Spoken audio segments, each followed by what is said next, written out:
Hello. Whoop. Scoochy, scoochy. Hello, hello. Hello, Welshnick. Hello, Dalton. More Scarlet Hollow. I think that we're gonna get some secrets today. Some secrets about... Oh, what was their name? I don't remember their name. The doctor lady. The doctor lady and the sickly child. Because there's something wrong with him. We don't trust him for some reason, and we definitely don't trust her.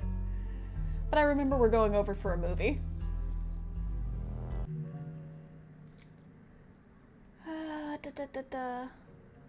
I already saved, but thank you.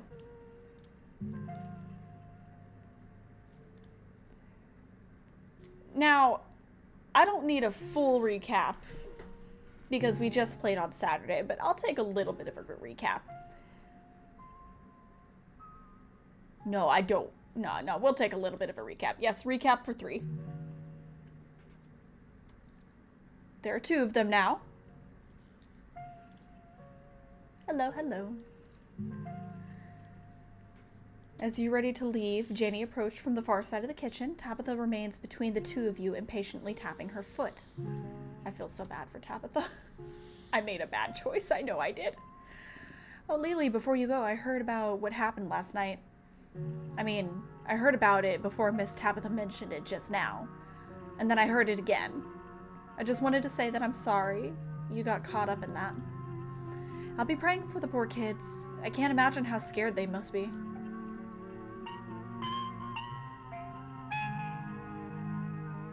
Morning. Is the new blend ready? Of course.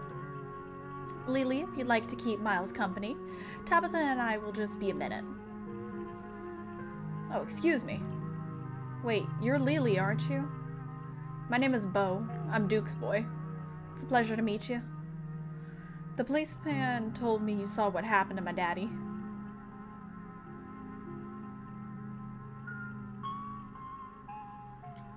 Tabitha stops in front of a small house on the quiet hill just off of Main Street. The Scarlets own most of the houses. We rent them out to employees, just more convenient, you know. Your cousin pulls out a heavy set of keys from her pocket. She picks out one of the one marked with a bright strip of green tape and unlocks the door. Come on in. Don't worry, it's empty. Yep, he's a dog. I remember the mayor being a dog.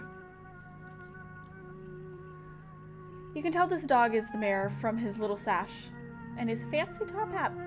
There's a regal air about him, almost as if he knows the position of authority he's been elected to. Before you can catch up to your companions, you're intercepted by a nervous man with a cross around his neck. Whoever he is, you can feel his desperation to make a good first impression. A self-sustained and self-fulfilling prophecy. Sounds like old Gretchen and the mayor may have some unresolved issues, wouldn't you say? I'm Pastor Daniel. I take it you're Lily? Everyone's been buzzing about you. I'm so sorry about your aunt, but I'm sure she's in a better place now. If you'd ever like to discuss your beliefs, my door is always open. Okay. This guy. What's his name? Give me your name. The basement is what you might expect out of a tortured artist who spends all his time confined in his studio. Discarded canvases line the edges, while trash and sketches leak out from their piles in the corners of the room. Hiding the bare cement floor, ghoulish faces coat the walls and paint, sneering out at their creator. Your mom is so scary. She can be a little intense. Kind of overprotective, which I guess makes sense.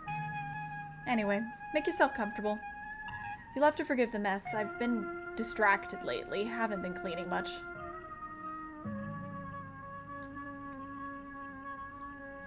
Dinner is already laid out. Dinner rolls, spaghetti, and a light salad. Kanika anxiously picks at her food. Stella's nervously talkative. And Reese is suddenly quiet and tense, his shoulders tight as his mother perches on the chair next to his. Dr. Kelly eyes all of you with a sharp, fierce gaze. So we were talking about maybe watching a movie sometime this week while Lily is still in town? We'll have to see how you're feeling. I can handle a movie, Doc. Yeah, we'll just sit downstairs in the dark. Reese is used to that. I'm sure he'll be okay. You're always overestimating how much you're able to do, Reese. This is why you keep getting sick. If I get sick, so what? It's not like that's ever gonna change. I'm sick every day, and I'm not getting better. I don't want to spend the last few miserable years of my life holed up in the basement alone just because seeing my friends has been deemed too strenuous. I'm an adult, for God's sake. I can't believe I have to ask permission from my mom just to have friends over. And Reese stops mid-sentence, wincing in pain, wrapping himself in his arms. Don't say things like that. I'm doing everything I can to try and fix. Silence. Dr. Kelly's eyes shoot open. Reese? Reese abruptly pulls himself from the table and leaves. Hey, you're here sooner than I expected. Hope dinner went okay. Hey, hope I'm not too late. Have I missed any creepy paranormal stuff? Oscar and Kanika startle as the door swings open.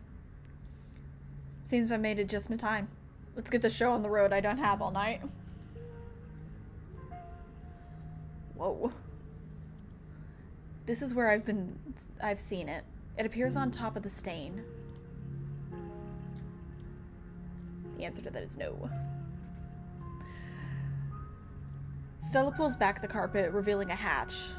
The floor around it stained in reddish brown. I'm going for it. She shouldn't have gone for it. Wait, do you hear music? Movement stirs as a figure cloaked in shadow rises to attention. Stella?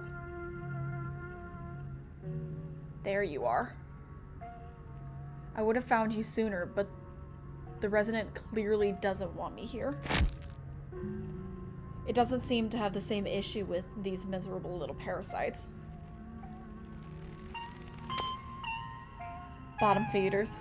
Always manage to slip through the cracks, don't they? The sins of the father are to be laid upon the children. One of you must forfeit. It doesn't matter which. I do cry bullshit on this one. This should have never happened. Hope it didn't come too late. Yeah, a little too late. Just a little too late. It wants something, doesn't it? And I think you know which of you should volunteer. You must be joking. You take a step towards the light. No, I'm not letting something like this happen to you. Let's get this over with. As Tabitha steps into the spotlight, everything crashes to black. I'm so sorry, Lily. I don't think I can talk right now. I'll call you, okay? She hurries off down the road. Before I go, Sybil places a hand on your arm, holding you back for a moment. I'm sure you have questions after everything you saw tonight, but let's not get into it here. I think everyone could use a little rest and relaxation right now, yourself included. If you swing by the tea room sometime tomorrow, say early afternoon, you and I can have a little chat. I'll see you then, Lily.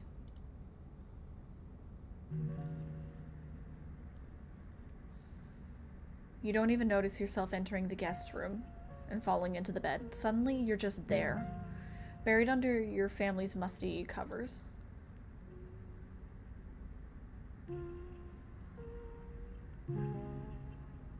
The spirit of Charles Shaws Jr. has been put to rest. At the expense of unknown years of your cousin's life, the specter of the night's events will linger over her every day she has left, a grim reminder of the price she's willingly paid for the crimes of a great-grandmother she despised. Maybe her decision will bring her peace of mind. Maybe she can still right the capsized ship of her broken life. Or maybe things will only spiral out of hand from here.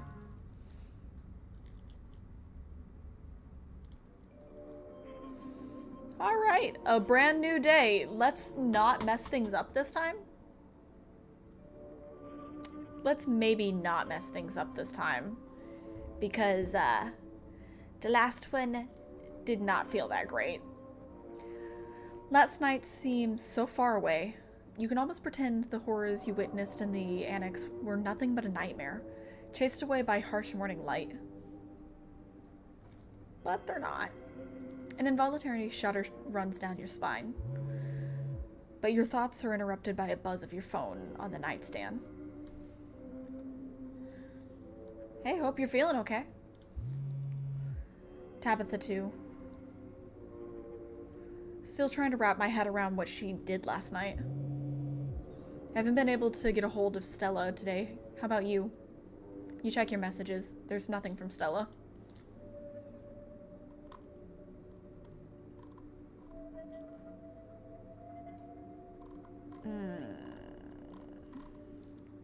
I'll try calling her. Hello? Stella? Oh, she actually answered. Hey, what's up? Just kidding. I'm not able to come to the phone right now. This is actually a recording of my voice. It isn't really me. Technology, huh? I fall for that. But to be fair, it's hard to know because, I'm reading it, not hearing it. Anyway, leave a message. Or don't. I never check this thing. The mailbox is full and can't accept messages at this time.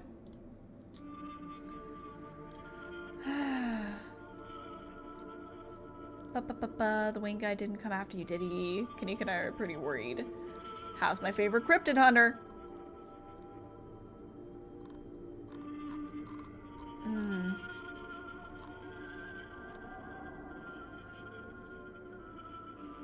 I want her to know that I am worried about her, because I am worried about her.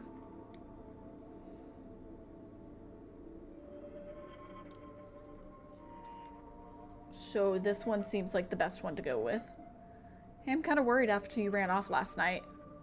Text me as soon as you get the chance. You wait for a few silent minutes. Your message sits undelivered.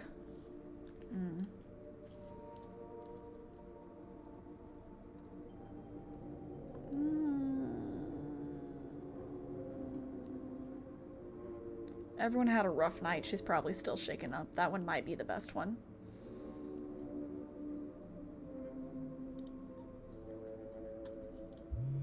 Yeah, but I don't love that she's out there somewhere by herself considering all the shit that's been going down.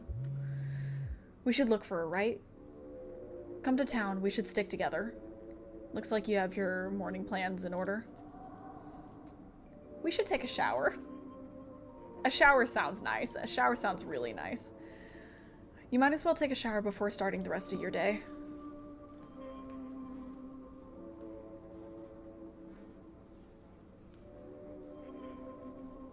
You step into the guest bathroom and into the shower. It feels good to wash away the grime of last night's haunting. But eventually you'll have to leave this place and confront the rest of the day. In the meantime, you... shower thoughts. Shower thoughts, shower thoughts, shower thoughts. What do I want to think about? There's so much. There's actually so much. I didn't read any of that. Think about someone special. Think about Wayne. Think about Sybil's warning. Feverishly trying to scrape the memories of your skin. Think about Duke. Think about those two girls. Think about Stella running off last night. Think about afterlife. Think about your cousin and the burdens, both physically and metaphysically, she took upon herself.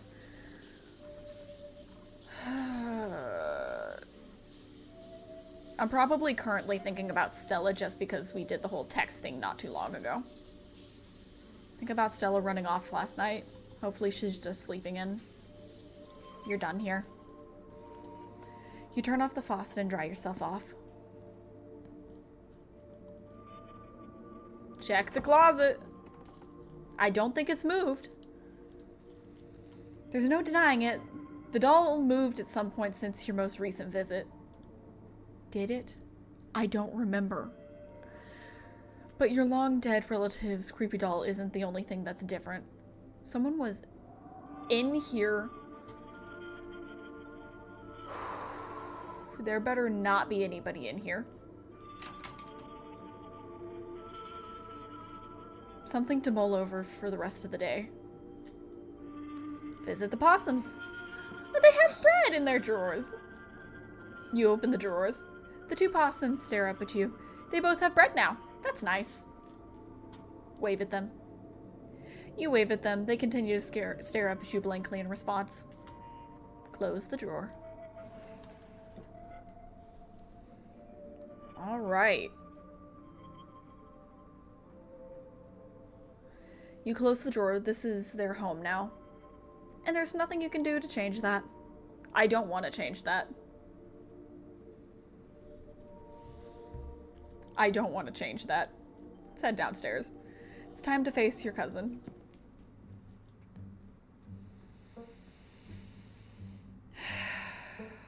Poor Tabitha. In the light of the day, she looks even more physically worn than she did last night. Her blonde hair is streaked with white and fresh crease lines in her face features. They're striking this week of all weeks. As if I didn't have enough on my plate already. Oh no, work just got worse. I'm sorry, Tabitha. Can you just maybe quit? Hello. Welcome, welcome. Your cousin is backed into a corner. The miners aren't just striking. They're putting on a stronger front than she's anticipated. But if history is anything to go off of here, it almost doesn't matter how strong the strike seems.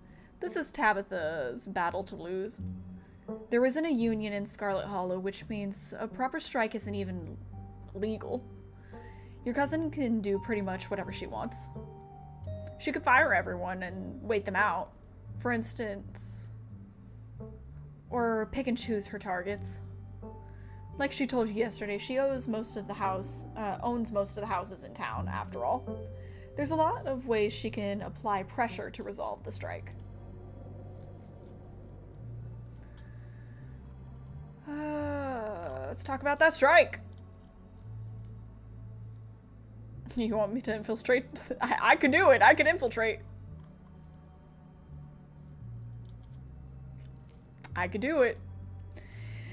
Even if they didn't already know you're my cousin, that seems like a great way to throw gasoline on a fire. This is my problem to fix. Your only job is to stay safe until the funeral's over. I will try, Tabitha. I will try my best. You do the same. I do not want anything else to happen to you. Matter of fact, don't even go to work. Stay in the house. But stay out of my closet in the guest room.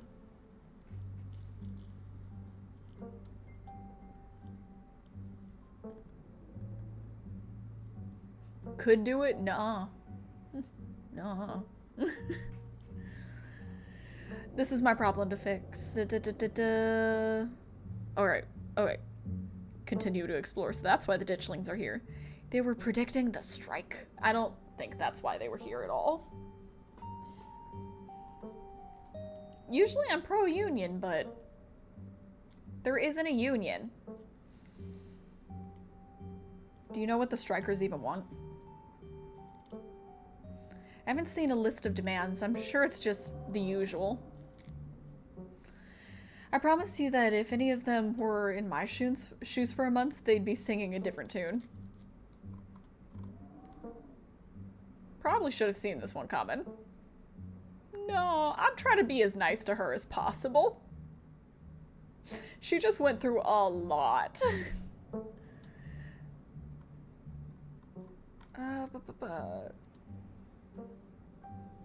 It's no use fighting the inevitable. Just fire all of them. I'm sure it'll be easy enough to pick up the pieces. There's a lot of things that I think I should not be exploring on here.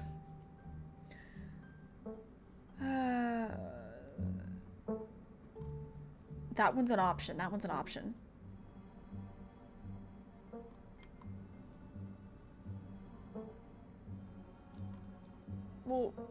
We'll go with this one first. You're in a really difficult spot right now. Yeah, I am. Hopefully it'll be over soon. Oh. Oh, that got rid of the rest of them. I don't want to talk anything else about the strike. I don't want to offend her in any way. But we do need to talk about what happened last night. So goes to real, I still can't get over that. I can. I'm sure you'd like to get over that. I'm sure you really would like that. What does this actually change about anything? I was probably gonna die young anyways. I still have a mind to run. Yeah, but you might die even sooner now, and I don't like the idea of that. Do you regret what happened last night? I appreciate your concern, but I'd rather not talk about it. Does that answer your questions?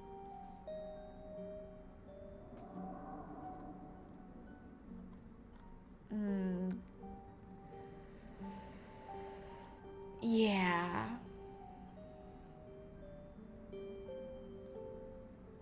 Does she want kids? Did she want kids? She might not be able to have kids now.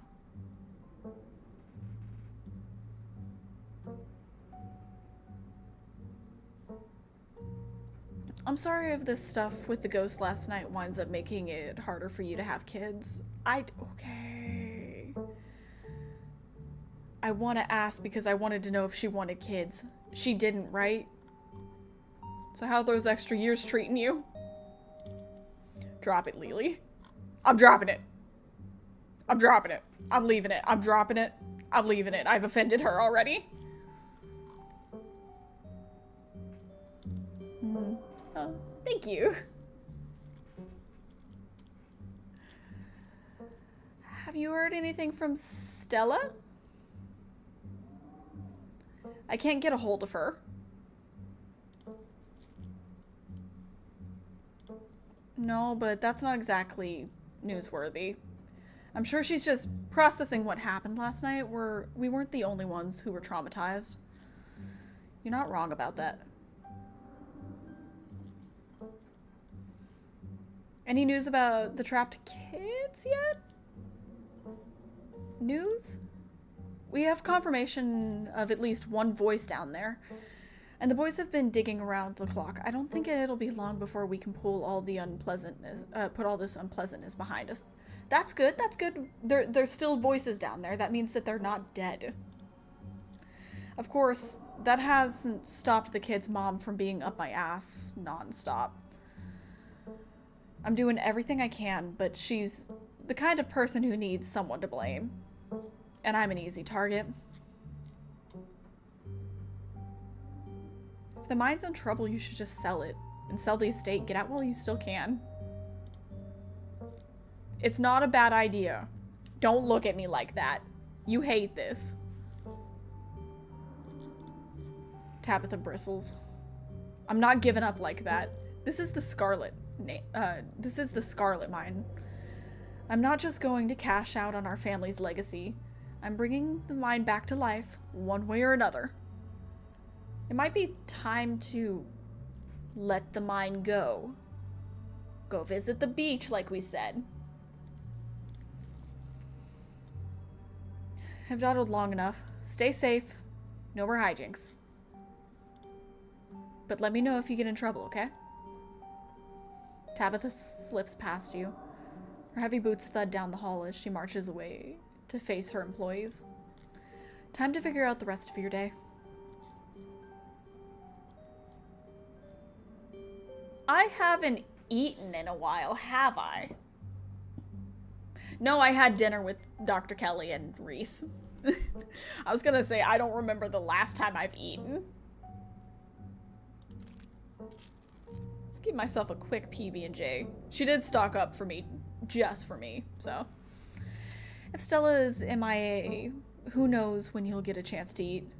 You make yourself a PB&J in anticipation for a long day ahead of you. And that's that. Let's head to town. It's time to head to town. We need to go talk to Kanika. Hopefully she's with her mom. That way we can talk about what happened in there. I'm still not exactly interested in talking with Sybil. I'm upset with her at the moment.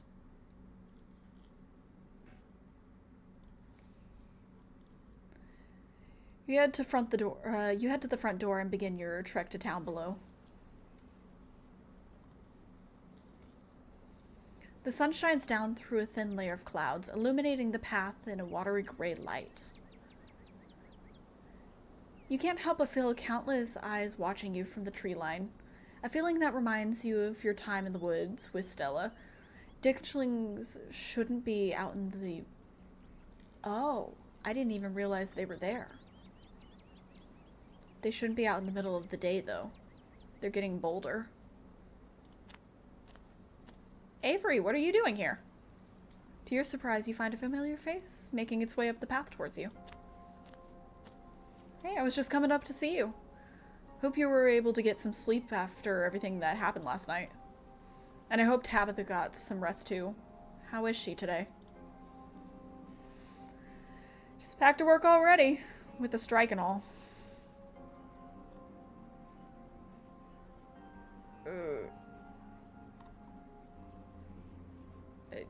I never know what to...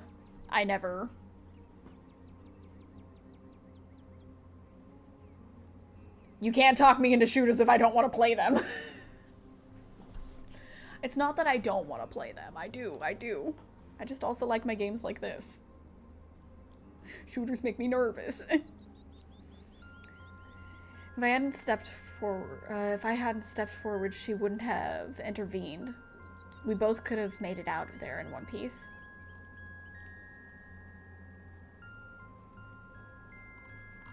No, I don't want to make it about me. It's not about me. She's back to work already with the strike and all. I guess the cat's out of the bag then, isn't it?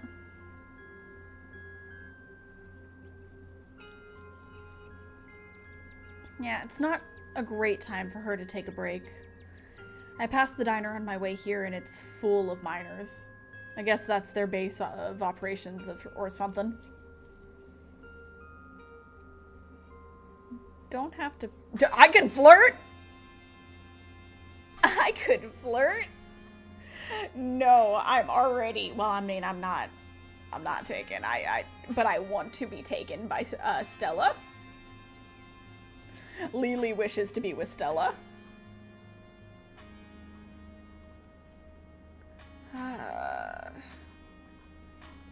Let's ask him if they're okay. Because last night was a lot. Please don't put a front up for me. I appreciate the concern, but I'm alright. You're talking to an expert at vibing? I know most folks would probably be freaking out or having some kind of existential crisis. But that's not how I deal with heavy stuff. Surprisingly enough, Avery is mostly telling the truth. They're fine. I mean, I'm not 100% chill today, I'll admit it. I feel kind of bruised, both physically and spiritually, if that makes sense. But that's just a part of life, right? Nobody makes it to the end completely unscathed. And I'm glad new emotional baggage comes from a ghost. My new emotional baggage comes from a ghost instead of some boring normal trauma. If the supernatural angle takes the edge off a little bit. That's fair, that's fair. Ditchlings are everywhere now, even though it's daytime.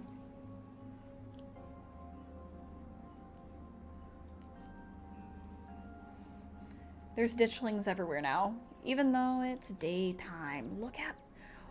I do want to know why they're coming out. Avery turns to survey the tree line. I noticed a few on my way up.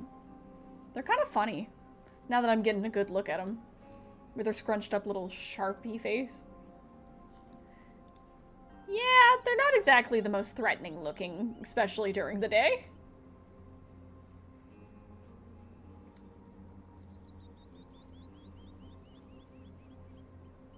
So should I be worried about these things? I know they're a bad omen or something, but, like, are they dangerous? They're not going to eat me if I take a wrong turn, right? Not eaten.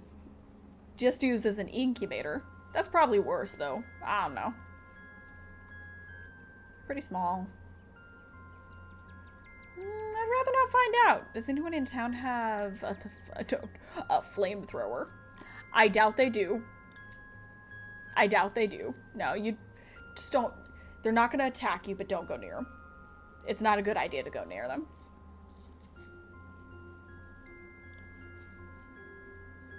An incubator? So they don't eat people. That's not so bad.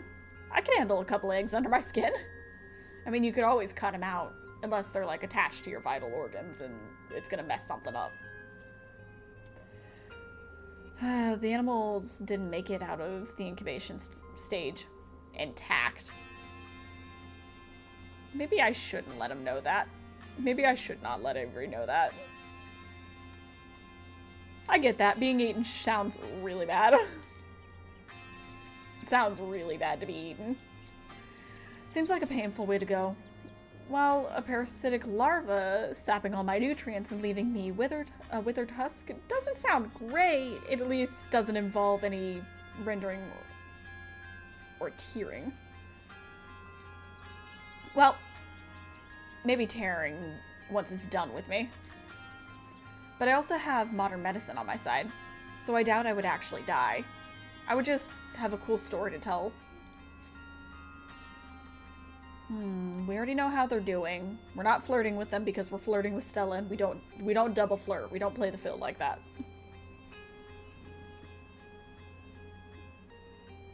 Speaking of Stella, have you heard anything from Stella? I haven't heard anything from her.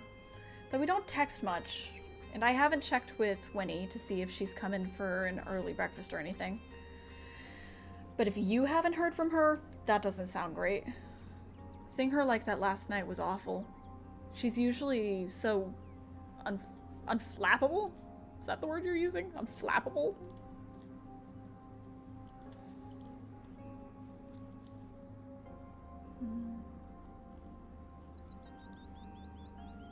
Kanika and I are meeting up to look for Stella. You want to come? If you're not going to the diner to work, that is. Absolutely. I told Winnie I'd be coming in late today, so I got some time.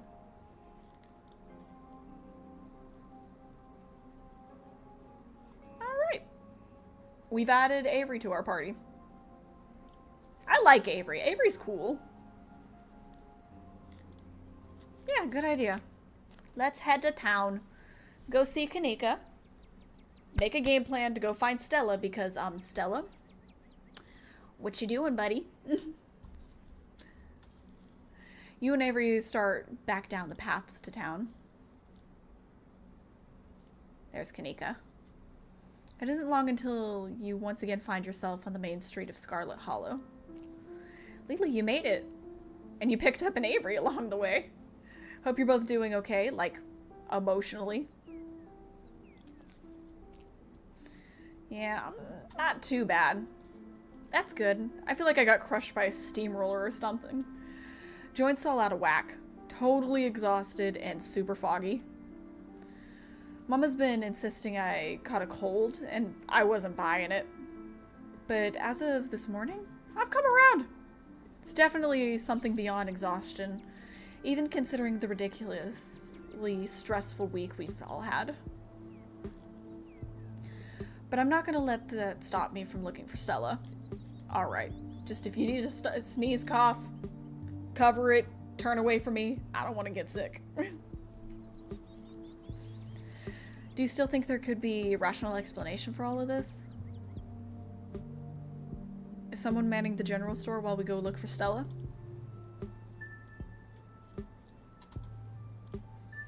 Mom and Miles can deal for another day while we go looking for Stella. This is important.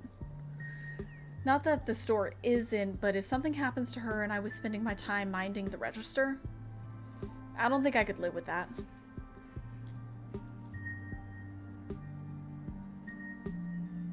I was kind of surprised you reached out to me after all the issues between you and Tabitha. Just a little surprised. I care more about finding Stella than I do about the ongoing feud between me and your cousin. And I'm not going out there alone, because the last thing I want is to go missing while looking for someone who went missing. We do everything in a group from now on.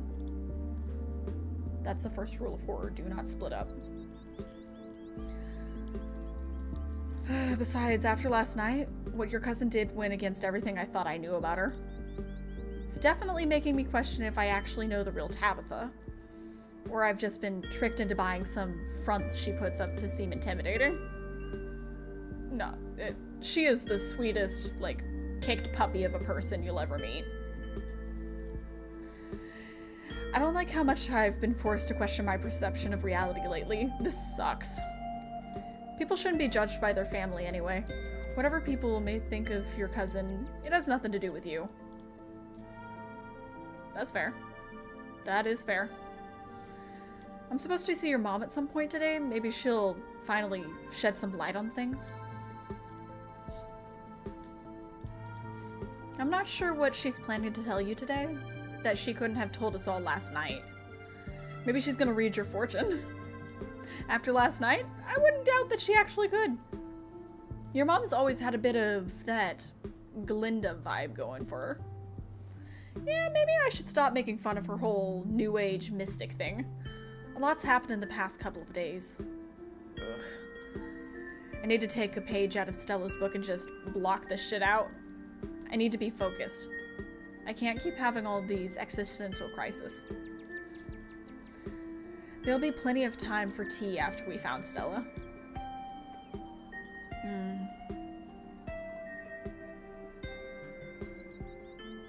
Let's not forget that Wayne threatened her last night. You don't think he actually followed through on that, do you? I am worried about that.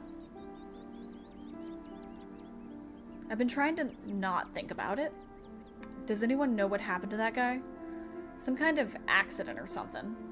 Mom says he's sick, and I don't doubt that he is. But with all the weird magic stuff going on, I'm starting to wonder if it's a normal illness or something else. It's something else. Or else he'd be going to Dr. Kelly instead. Okay, let's get started. I don't want to waste another minute. Where to first? Huh. Well, her house would be a good start.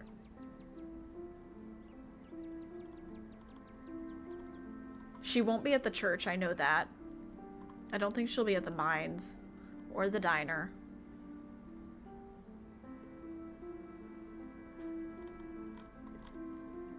Let's just go straight to Stella's house. The only other place I would have thought is that one spot in the woods. But I don't know if she'd want to go back there after seeing Duke die anyways. Good place to start. Maybe she's just slept in. That's what I'm hoping. I would have gone already, but I was kind of nervous about doing anything by myself today. Just in case I ran into yet another horror from beyond the veil or whatever. No, the thing is, if she's not here, we can at least find clues of where she might have gone. You make your way towards Stella's house.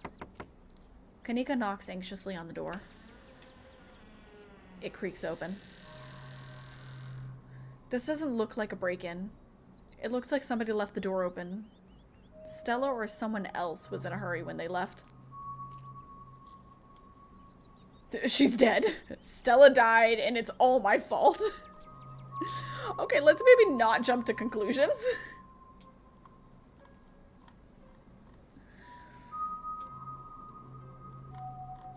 I'm just gonna enter her house.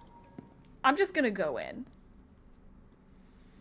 You step past the threshold into Stella's house. Whatever happened to Stella, it doesn't look like it happened here. Doesn't look like there was a struggle or anything. Unless it happened in another room, or maybe someone or something caught her off guard. You didn't have to add that last part. I'm going to forget that you said that, and just be thankful that this doesn't look like a crime scene. What I'm worried about is if she even made it into her house last night.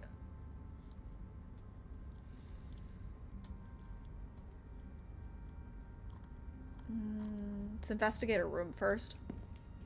Just in case she's in there, but we know she's not. You make your way down the hall to what you assume to be Stella's room. She's not here.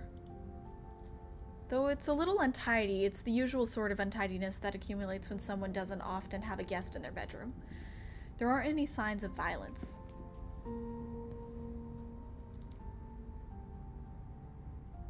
I probably shouldn't snoop, but I'm checking her computer. You go to check Stella's computer. I'm not sure we should be snooping on her computer. Isn't that an invasion of privacy? We already broke into her house. I would hardly call this breaking into her house. The door was open. The door opened before we even touched it. This is not breaking in. For all we know, there could be some sort of clue on there, like a note detailing exactly where she is.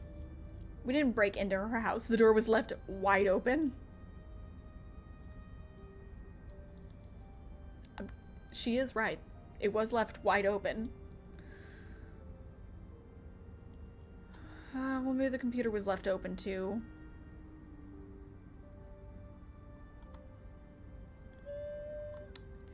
I want to be thorough. I'm with Avery on this one. What if we don't find Stella and it's all because we didn't snoop on her computer? It's not snooping. We're not looking for anything that is bad. We're just looking for where she might be. Sure, snoop away, but I'm not going to take part in this. I'll just be over here standing in the corner of the room, not looking over your shoulder. You know you're gonna look. Let me know if you find anything.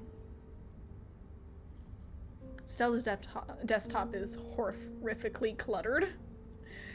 There's simply too many files and folders to fit on her monitor, and they overlap each other in a chaotic, multi-layered display. Whoa. How do we find anything on here? You don't. Come on, let's go. Sift through the chaos. I don't want to check her search history or her open tabs. Just through the chaos. Anything that's left open. You spent plenty of time with computers and are more than capable of sifting through the chaos of a messy desktop. One folder catches your eye. Boring tax stuff. You're no fool. You've seen this folder before. You have this folder on your own computer. Boring tax stuff never contains boring tax stuff. For that matter, it never contains anything related to taxes. And its contents are never boring.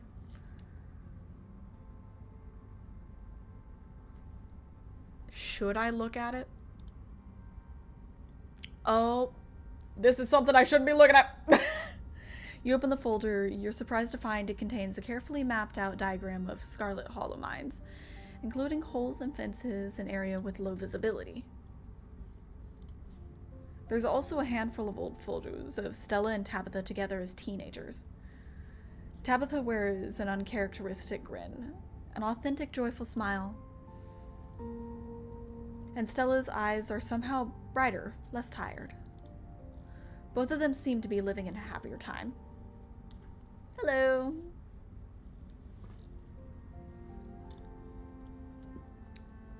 Okay, I take it back. This is way too personal.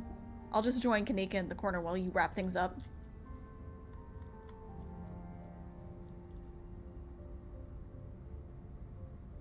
I don't want to snoop too much. I don't want to get in trouble for snooping on her thing.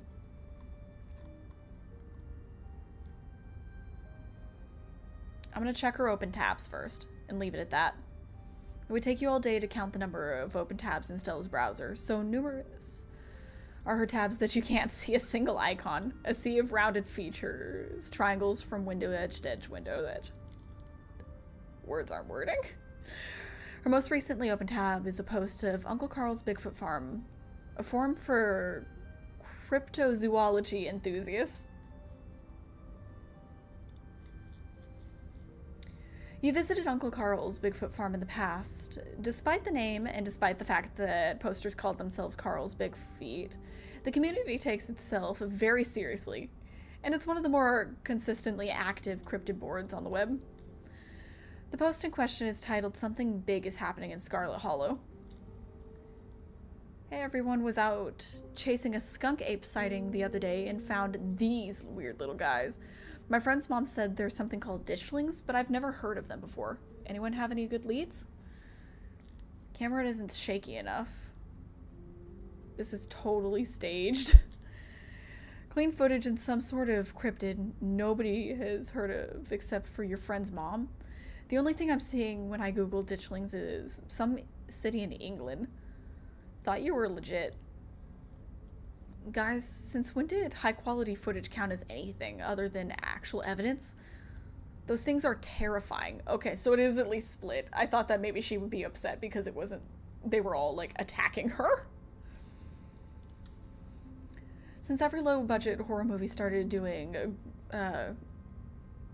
guerrilla marketing, I smell an ARG. I'm serious, I got a ton of extra footage. Look at these nests. They've been doing something to these animals in town? They're apparently some sort of bad omen, like Mothman. Okay, I'm listening. I love me some Mothman also. Women love Mothman, okay? Women love Mothman. I believe you. Ugh, lucky you're falling right into her lap. I don't trust YouTubers. They're entertainers, not scientists. The thread continues into the next day. Hey, okay, so this is a lot. One, this is an ARD. I would never. And two, you're not going to believe this, but we went into an abandoned mine last night to investigate things, and I'm pretty sure we found some Tommy knockers. I forgot about the Tommy knockers. Listen to these knocks we're making. Oh, we managed to catch on tape. There's a link to the audio file titled Tommy Knockers Real.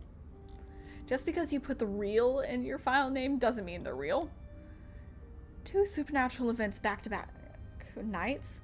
This is so fake. I can't believe I bought into the River Runner hype. You're so full of it. YouTubers are always going to sell out to big indie horror. This is kidnapped by aliens all over again. Also, doughy white things.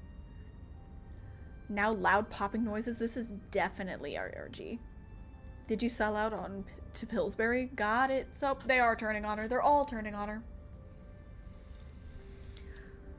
Oh, thank you, Lucky Star. I have no idea who Lucky Star is, but they're still here for her. Stop cyberbullying her, or I'm gonna call the mods. Locking this thread and giving everyone a 7-day ban. No cyberbullying, no self-promo. The threads end.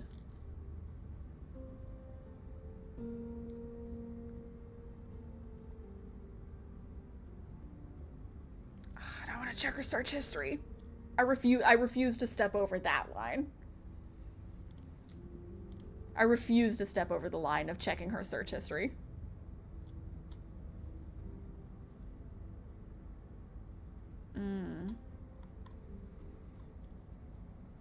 I don't think there's any clues here. It's a mess. Do you think there was... Nope, there wasn't a struggle. We already noted that it wasn't a struggle kind of mess. I don't think there's any clues here. I don't think so either. This is what her room's been like for pretty much my entire time I've known her. The only thing that's changed is the computer getting a lot fancier. I could use a few more houseplants. I'll put together some trimmings after we found her. Oh, that's sweet of you. Unless she's gonna kill them all. I would kill a houseplant if you gave it to me. Oh, she still does those corkboards with string things. She loves putting the strings on there. I don't think they actually mean anything, but they're more for decoration anyway. Let's investigate the kitchen. Stella's kitchen is slightly messy. A couple of cabinets are hanging open, and a loaf of bread is sitting on the counter by a used butter knife. Looks normal to me? I don't know, it's a little messy. If this is a little messy, I don't know, I don't want to know what you call my room. I wasn't judging. There's nothing wrong with a little messy. Or a lot of messy. We're getting off track. Stella's house has always felt like a little sterile to me. This feels a little too lived in, if that makes sense. Okay, so this isn't her. Though maybe that's just because I've only been over when she's already expecting me. Maybe this is just a rare peek behind the curtains at the real Stella. The real Stella should call her friends and let them know she's okay. I don't think we're gonna find much else here. Let's move on. So, turns out nothing was in her house. Okay, so maybe she came home last night. Maybe she didn't. But she's definitely missing. I thought I was overreacting this morning. I hope she would just be sleeping in. I can't believe she actually is missing. We'll find her. Where to next? I'm not going to the cops. I refuse to believe that they would help us. Not these cops. Maybe we can check in with Oscar? He's smart. Maybe he'll know what to do.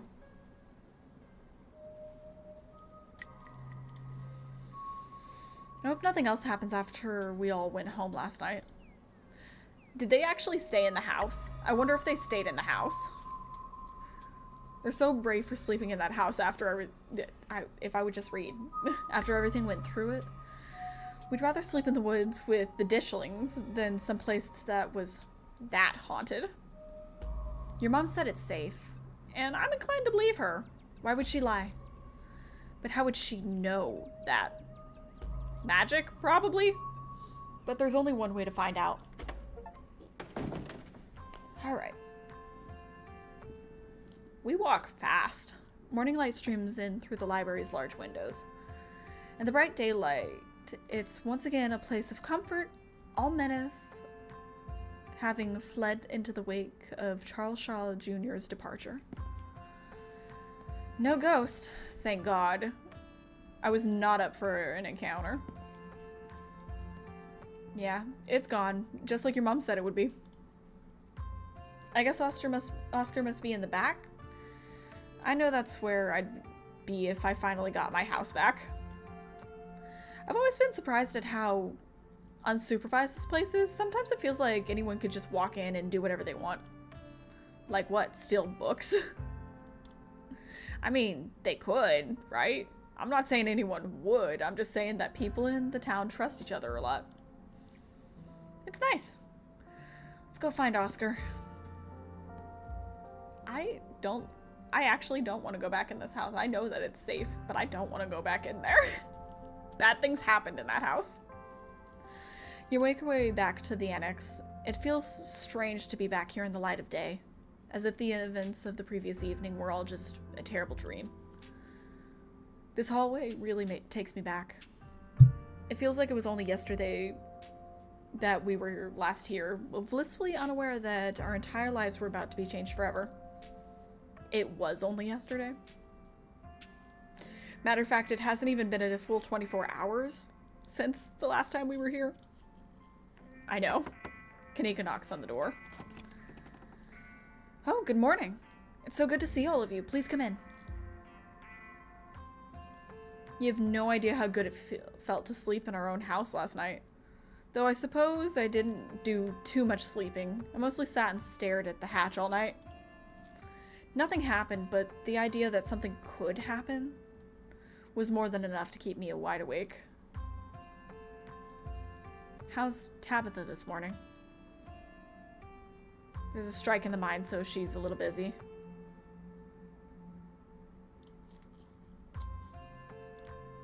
A strike? That can't have been pleasant for her to wake up to, today of all days. On the other hand, I feel like she had this coming. And I'm glad the workers are demanding to be treated better, but at the same time, I kinda feel bad for her.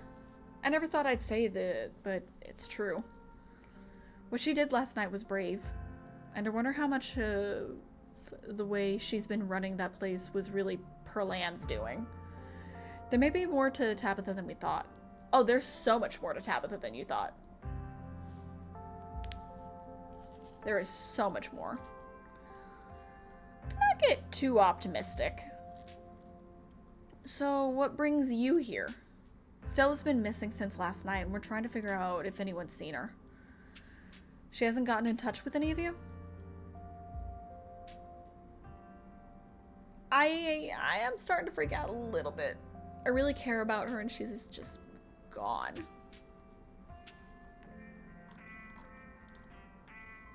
And that worries me. I think we'll find her, and she will be okay and alive, but I don't know how we're gonna find her. It's okay, Lily. We're gonna find her. That's not good. I haven't seen her since she ran off last night. God, I feel like this is all my fault. I should have done a better job warning her. Stello's practically banging down your door trying to get evidence of ghosts. I don't think you were gonna be able to stop her. This is not your fault. It's not anybody's fault, really. There was no way you could have known how she would have reacted when she found it. I don't even think she knew how she'd react. And besides, you didn't know how bad it was gonna get. You can't blame yourself for everything, man. I knew you probably feel like it's your responsibility to make everyone around you okay. But sometimes that's just not gonna be possible. You're only one guy. Now I'm really starting to worry. It sounds like no one in town has seen her. That doesn't mean something bad happened, but it doesn't exactly sound like it's all sunshine and roses from here either. Sorry I can't be more help, especially after everything you'll have done for us. I know time is of the essence right now, but while you're here, I wanted to let you know that I'm determined to do whatever I can to help investigate what happened to our town. I was hoping we could compare notes. It might help me narrow down where I should start my own research. As far as I'm aware, there was nothing paranormal in Scarlet Hollow before recently. Now here we are, suddenly surrounded by weird little goblin creatures in the woods, and plagued by angry ghosts. You think there was an enticing event, right?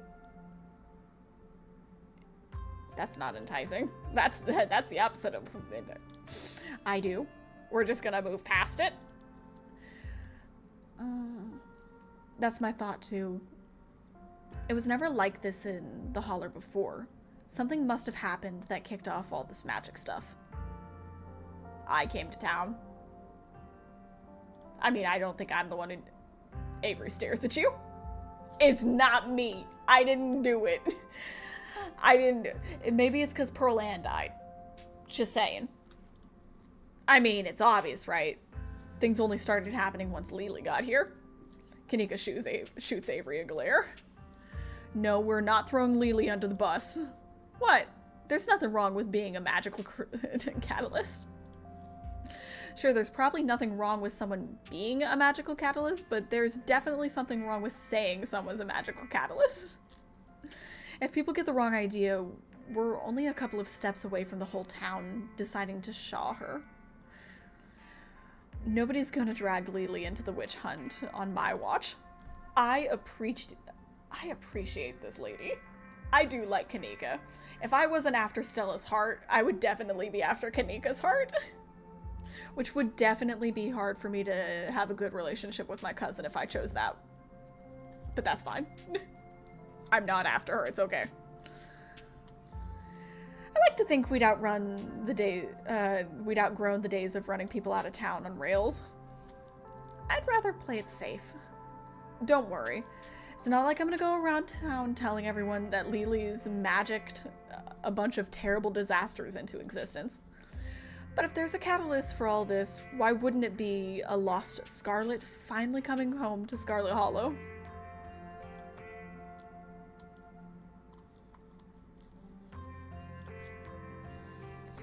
If I may, Lily getting into town isn't the only major event that happened lately. Pearl Ann died over a week ago, and those creatures in the woods were already reproducing by the time she arrived. Thank you, Oscar. Thank you. Not my fault. I didn't do it, as much as I would love to be a magic catalyst. Not to mention, I started seeing things in our house before Perlan passed. I think I never thought to make note of exactly what the spirit itself, when the spirit itself was known. If there's a root cause for all of this, hopefully there's a way to put the genie back into the bottle.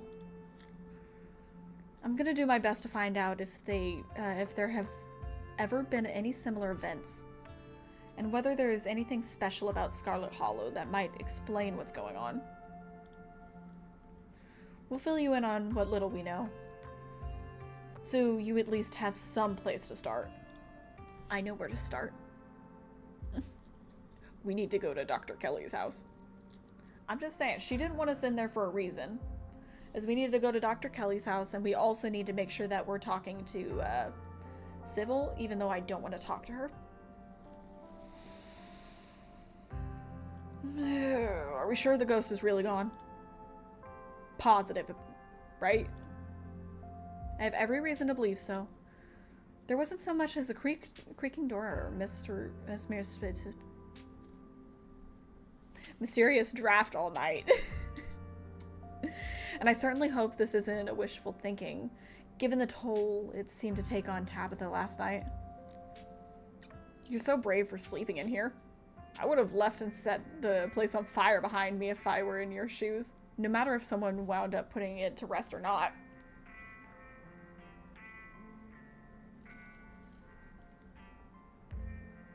Oh, Lainey!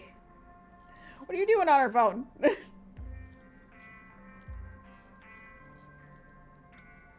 I suppose I felt I'd done enough running. I'd seen the worst it could do, and I was willing to risk it all if it meant Rosalina wouldn't spend another night sleeping on the cot in the back room of the library.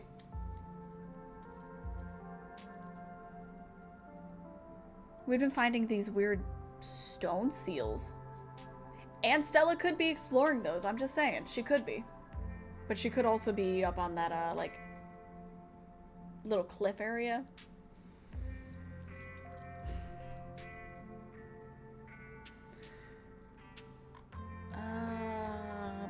Yeah, let's talk about the stone things. The weird stone seals. We've been finding these weird stone seals. There's one in the mines and another in the basement. There might be more.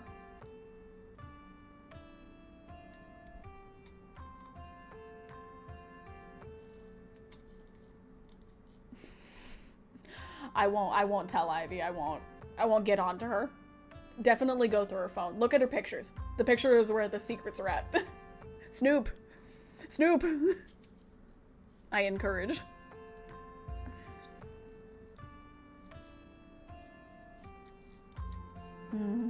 To think there was something like that under my house all this time. And to think someone must have put it there. But who?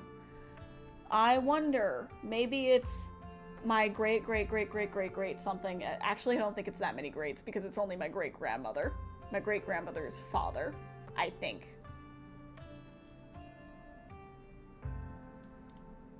I believe that's the guy who put it there because they were talking about in, like, the people who were the ghosts, they were talking about something that he had done that would prevent the two from being together.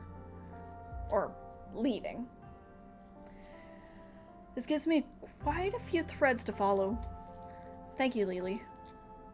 Lily, didn't you say you felt something similar to the mind seal outside the clinic yesterday? I hope that doesn't mean something weird is about to happen there too. Uh-oh. Losing the only doctor's office in town seems like it would be bad. Here's hoping we sort things out before that becomes an issue. Oh no. Run. She can't run fast. Run away. You know, I was thinking about filling the basement with cement and pretending it was never part of this house. But if we're all here, maybe we should go down and... I am not going down there. Again. Oscar sighs. Take a closer look at the carving seal, whatever it is. Oh, heck yeah. It'll be like checking out the behind the scenes of a haunted house the morning after.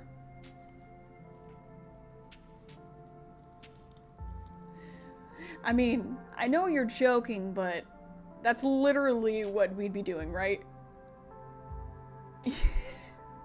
Ivy, you can't run fast at all. It's not offensive. By the way, Ivy is my sister, if anybody was wondering that.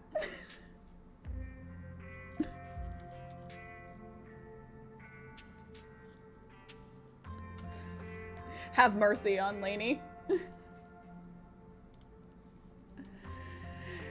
Now that you mention it, yeah, I guess that wasn't the best analog.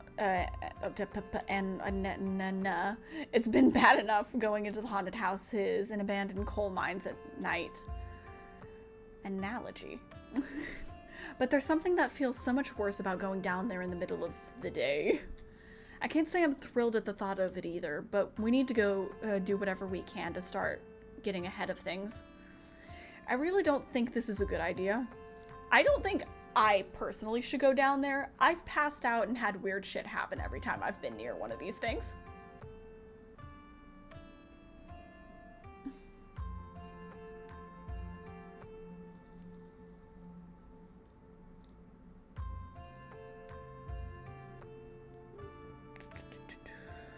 I don't get it. I get it. I don't want to go back down there, but we have to check it out. Going down there is worth the risk. We've been seeing ditchling. That one. Yeah, this one. I don't think we have the luxury to turn this down. I really don't. We definitely need to get ahead of whatever's happening. I couldn't agree more. After everything you've done to keep my family safe the past 2 days, I'm not going to risk losing our home because I was too scared of an old stone carving. Oscar, I feel like this is a bad idea. What, you don't want to put yourself in another potentially life-threatening situation? Not if I can help it. I'm not really a hands-on kind of investigator. That's Stella's thing. You don't have to go down there with us. You can wait upstairs. But isn't that splitting up again? We just talked about splitting up. Oscar leads you back down the familiar hallway to Rosalina's room. Oh, she's already in here. Oh, hi everyone. What are you doing in my room? I'm going back into the basement, Rosa. I'm afraid there's something down there that might help us figure out what's going on in the town. It's probably best you go to the library while we... No way. If you're going down there, I'm going too. Remember what you said last night? No more secrets. We're in this together. You're right, Rosa. You can come with us. No more secrets. Or you can wait up here with Kanika, because Kanika doesn't want to go down anyways. Am I the only person in this town who doesn't have a death wish? No, there's a few more people, but...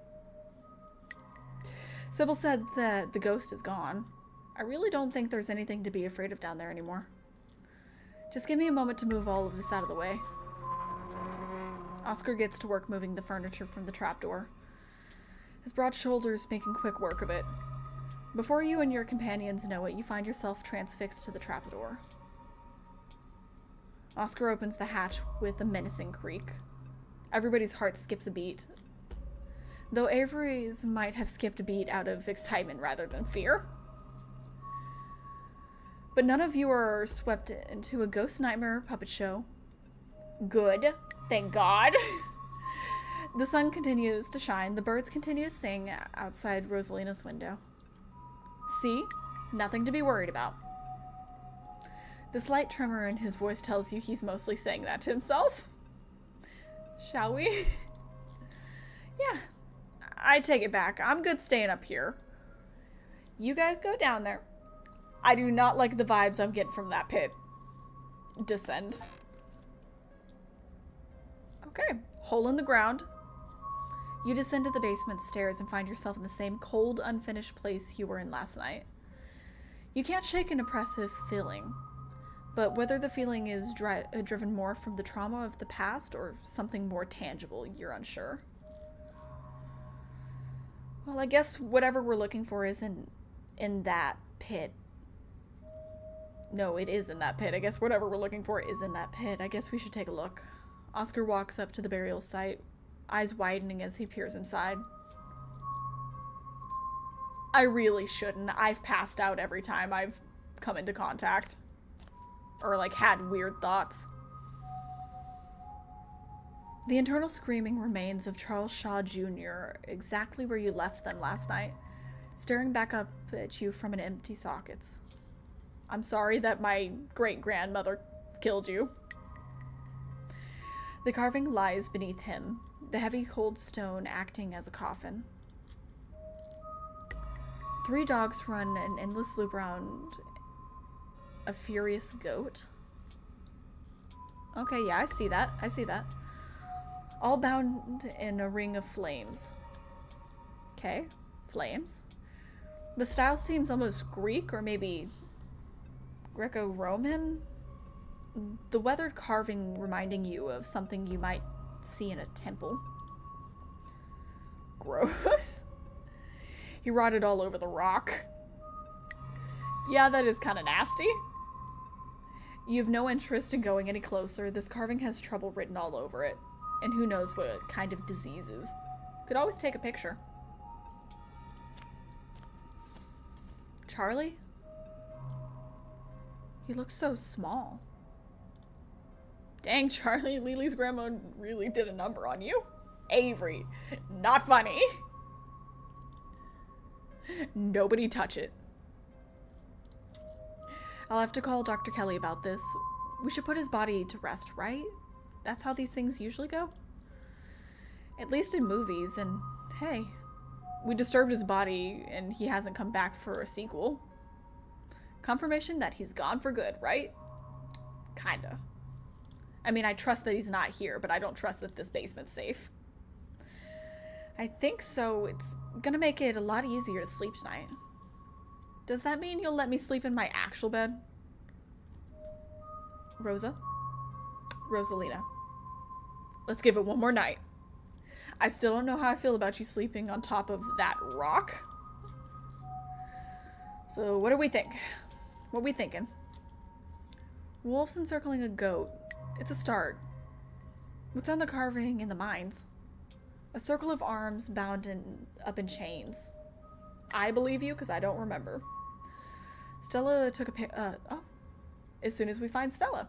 Stella took a photo of it. Not that that's helpful right now. But maybe once we find her, she can send it to you? Interesting. I'm sure the description will be more than enough to get started. Can I help?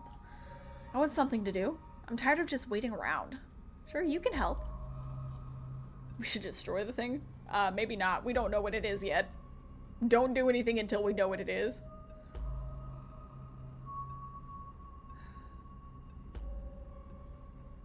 Yeah, you can look at the carving on your own later. I am done with this place. It is creepy in here. I don't like the vibes. Fair enough. Now that we know it's safe down here, I'll come back on my own time to do more thorough examination. You and the others make your way back up to Rosalina's room. Kanika, you still here? Yes. As soon as you're all in one place, Oscar closes the trapdoor and moves the pile of furniture back in place. So, did y'all get possessed or cursed or anything? Nope. But we did see a dead body. I already knew it was there. Close enough. Glad I stayed put. I'll be back to check in on you in a minute. I've just got a couple of things to finish up with these folks. Yukanika and Avery follow Oscar back to the living room. So, I have more than enough to get started on my research now, but is there anything else I should know about?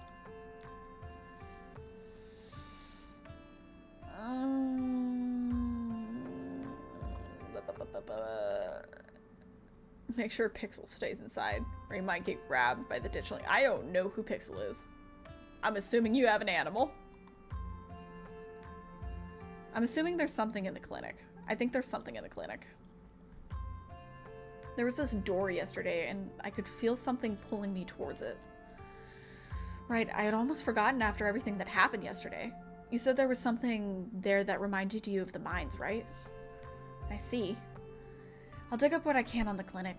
There's a lot of history there. I wouldn't be surprised if there's something haunting that place as well.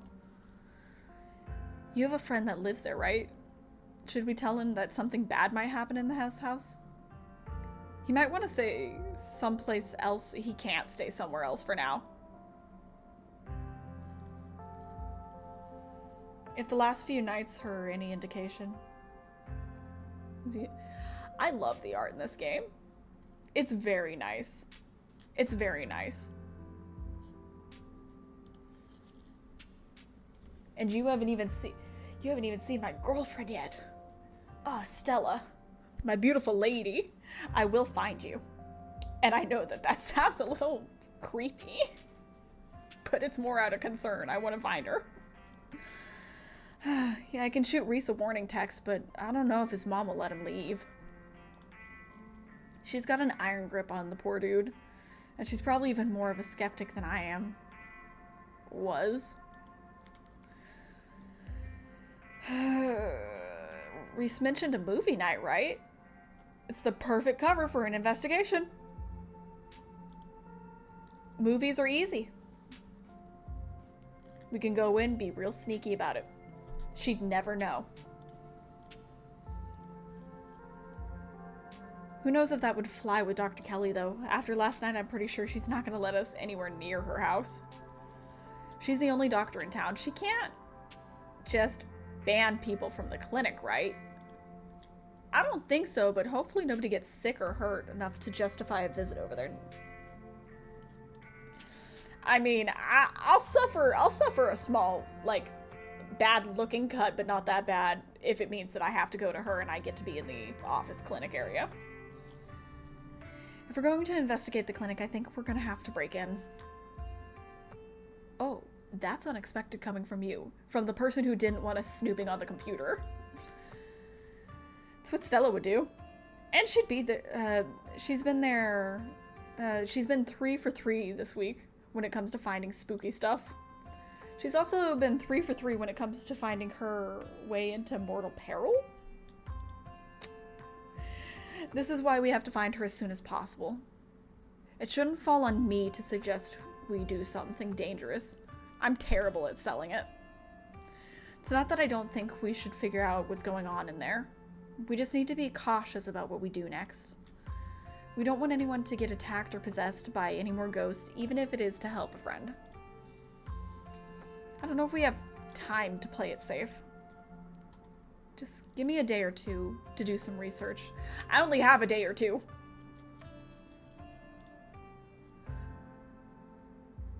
I guess technically I don't have to leave, do I? But I do only have a day or two. So you need to do your research quickly.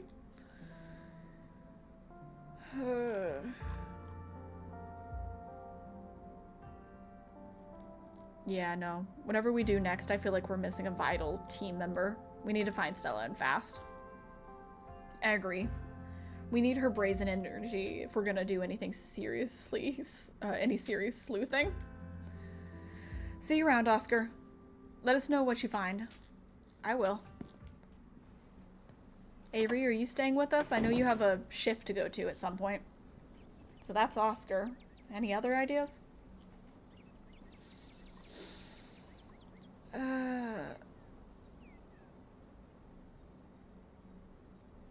I could go to your mom. I could go to the mom. Let's check the mines first. I want to check the mines and then maybe go to the mom. I guess there's a decent chance Stella went to find your cousin. I can't say I get it, but it's definitely something she would do. You don't see it? Oh, come on. The two of them have such a dynamic, you know. Classic dog and cat situation. Come on, I'll drive us.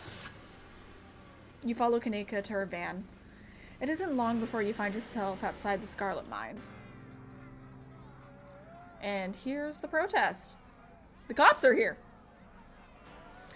A wall of bodies, picket signs, and megaphones in hand form a human barricade around the entrance to Scarlet Mines. I hope it's not weird to talk to them while they're in the middle of all this. Don't worry, I know these guys. Most of them are in the diner at least a couple days a week. They'll be chill. Will they be chill talking to Tabitha's cousin, though? Well, if it isn't the boss cousin, you might have had us fooled the other day, but word gets around fast. They hate me. Please.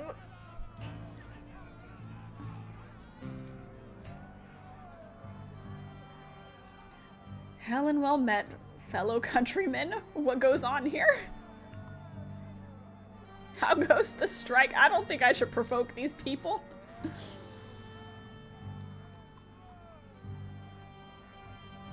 I could just ask about Stella. I'm worried about Stella. Have any of you seen Stella? She's missing. The YouTuber? She's the one on all the banned from property posters, right? We haven't seen her. And we've been out here all day, so we'd know if she'd come by. That's technically all I need from them. I don't need anything else. We'll make sure to keep an eye out. Can't say we'll be much help, though. We'll just be standing around for the foreseeable future.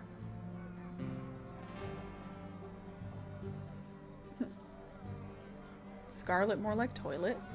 Better hours now? Or none at all?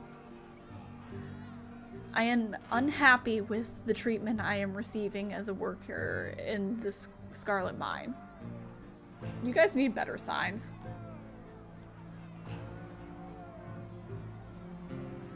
I don't want to provoke them, but this one's better. Any word about those kids stuck in the mines? We've heard voices, so we know they're alive. Now we just have to get them out. They're alive? That's amazing. They must be so scared down there. We've got a team working in shifts to reach them as fast as we can. We may be striking, but that just means we're not making the boss any money. Not that we won't do everything we can for those kids who need us. That answers our question. I'm so glad that they're not just abandoning the kids.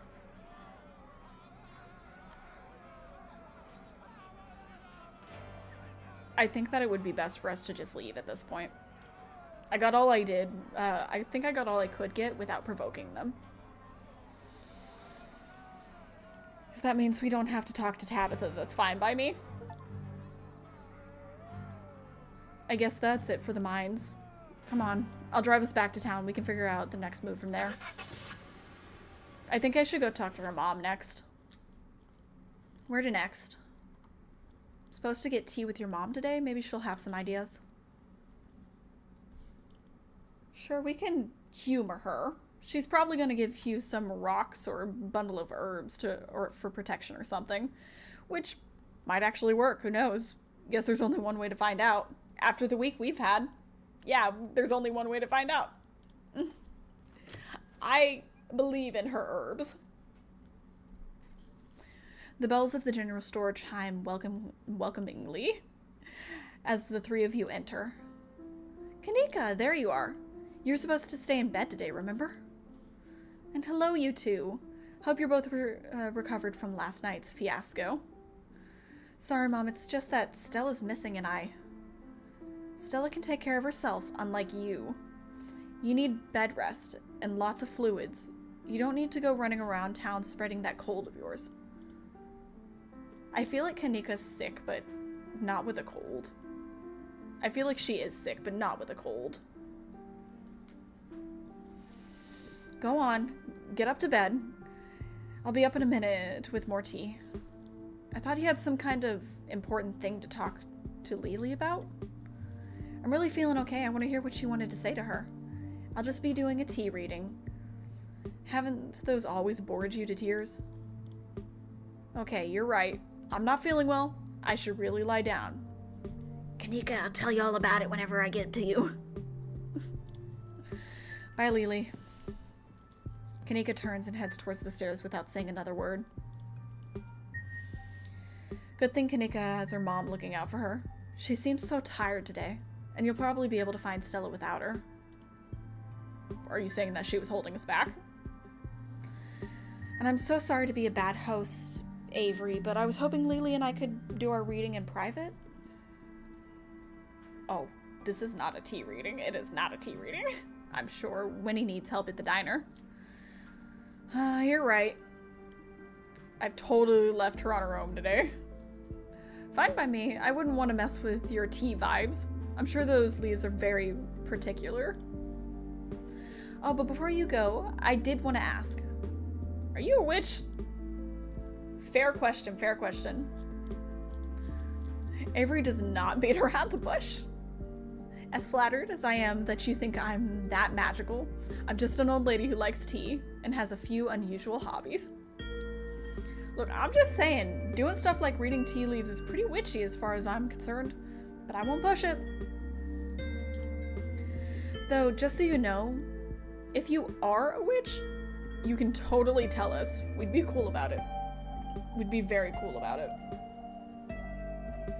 I'll leave you all to your non-superstitial private tea leaf reading. Nope, not superstitial. Supernatural private tea leaf reading. We'll catch up tomorrow, Lily. I'll tell you all about it. Maybe.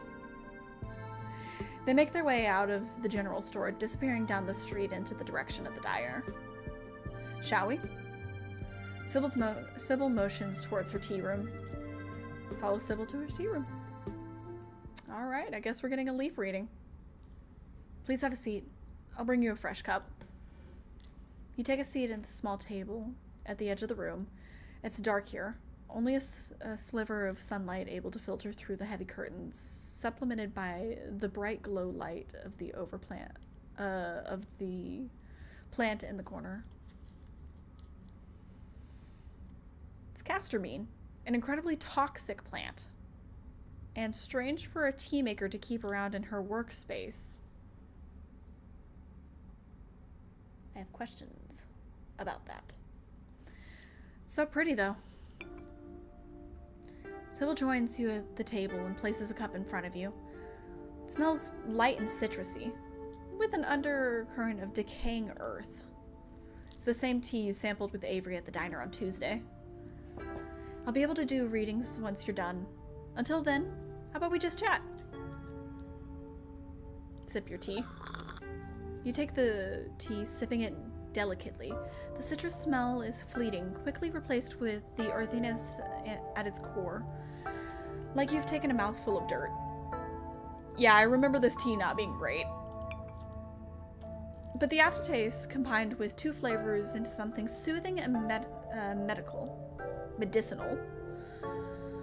And you find yourself feeling more comfortable, your muscles relaxing for the first time in days.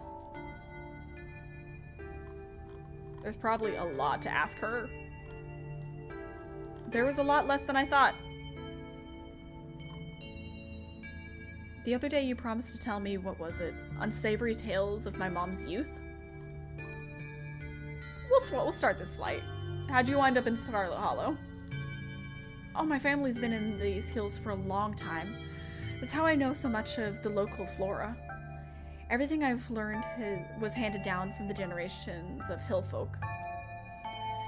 There hasn't always been a reliable doctor up here, especially not one most folks could afford. They have to figure out their own medicine. I have suspicions on that witchy person that we met. I have suspicions that she might be descended from them. Maybe. Quite possibly descended from them. The other day you promised to tell me, was it unsavory tales of my mom's youth? Because my mom lived here. The other day, yep. I most certainly did. Though I might have been exaggerating a bit for dramatic effect. I'm prone to do that. In a town this size, you get to know everybody, no matter what the age difference might be. Vivian was a little younger than me, which meant I always had a certain older sister instinct about her. Her family wasn't good to her. Perlan was a lot like your great-grandmother. Which is to say, she was not a very kind woman. Similar to Tabitha, but with more social grace and considerably more hatred for a fellow man. But your mother wasn't a shrinking violet either. She was just as stubborn as any other Scarlet, so her family choosing her as their punching bag made her into quite the rebel. Yeah, why were they raised by my grandmother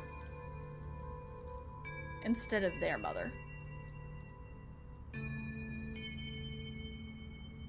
Their entry into the world was violent, I'm afraid. Their mother was young, too young to be pregnant, especially with twins.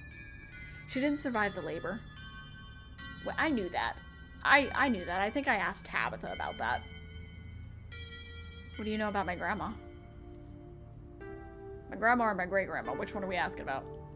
I'm afraid there isn't much I can tell you. I think there were 2 in the generation. The eldest died when the girls were still children. Warden never spoke about them, nor did your mother. I feel like I know a lot about the women in my family, but what about the men? Did they even exist? Do I have a dad? I suppose they just haven't been very noteworthy since Edward took over the mines. Her husband died a long time ago, to be quite honest. I can't even recall his name. Might have been Stuart or something, just as forgettable. From what Vivian said, her father was some teenage fling that ended once your grandmother found out she was pregnant. I'm fairly certain it was similar for Vivian. Though she was much older, I believe she was the one who ended it. What with skipping town and all. What happened when my mom found out she was pregnant? Didn't she just say she skipped town? She came to me for advice. She was distraught. It was like she had been handed a death sentence. Maybe it was fear from what had happened to her own mother. Maybe it was something else.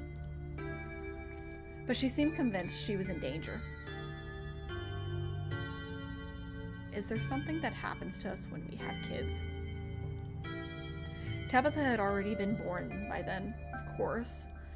But she was born in wedlock, so I assumed your mother worries had something to do with religion.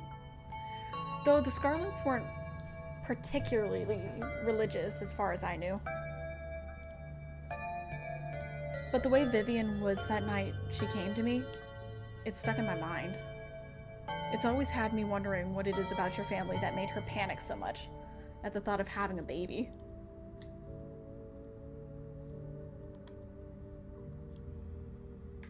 Have I been sipping my tea? Have I been drinking any of it? Oh no, finish the tea's right there. What's with all the mystery and ritual? If you have something to tell me, you can just come out and say it. We'll do that one. I'll need your tea leaves first. I have pieces of the puzzle, but the leaves should help give me the full picture. You close your eyes and take another sip, and then another. It's delightful. Did the tea somehow go from being bad to good? I know you can get used to things as you drink them, but did it? The tea is gone before you know it. The small cup empty, save for what's left of the dehydrated leaves coating the bottom. Oh, good. Glad you found the tea palatable enough to drink.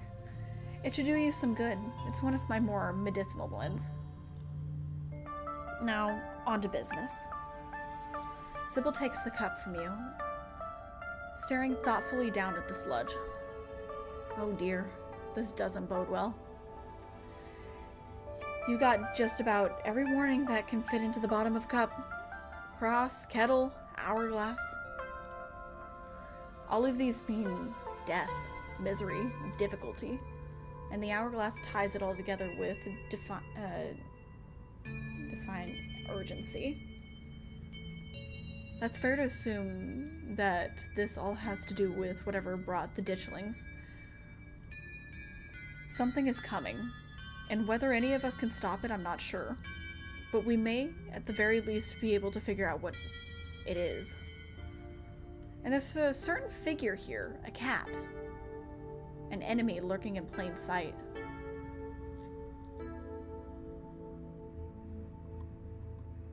Cat? I mean...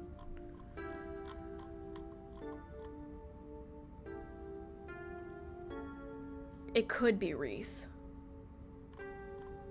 Dr. Kelly. Pastor Daniel. It's definitely not that guy. We barely talked to him. It can't be him. How do I know you're not the cat? It's either Reese or Wayne. But I feel like Wayne is too obvious. And I don't feel right about Reese.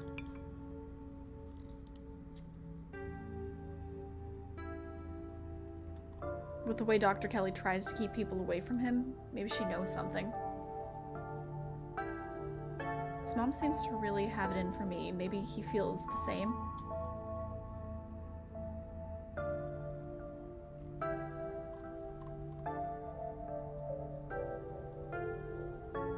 We'll do this one.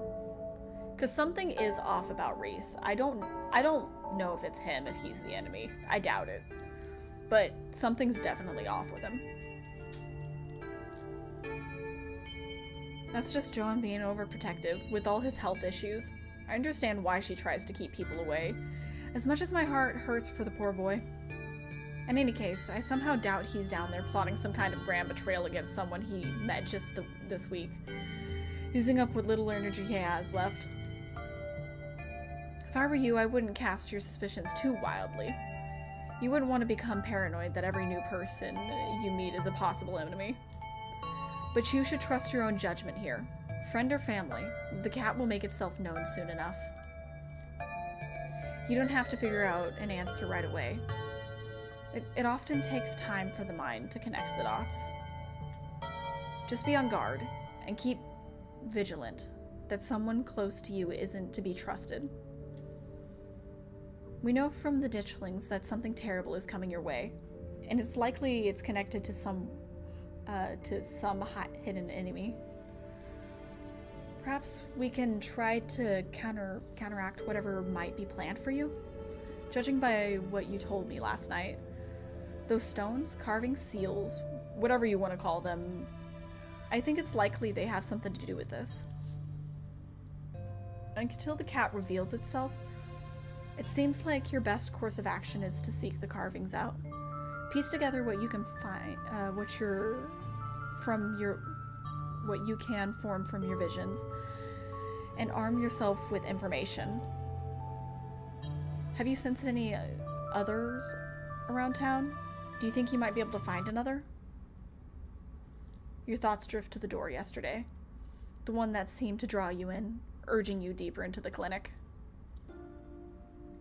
Even just remembering it is enough to tug you at it, compelling you to return to open it. See what's on the other side. You can find Stella later. Maybe you can even find her there. What's important now is finally seeing what's hidden in the clinic. You didn't get all this from the tea leaves, did you?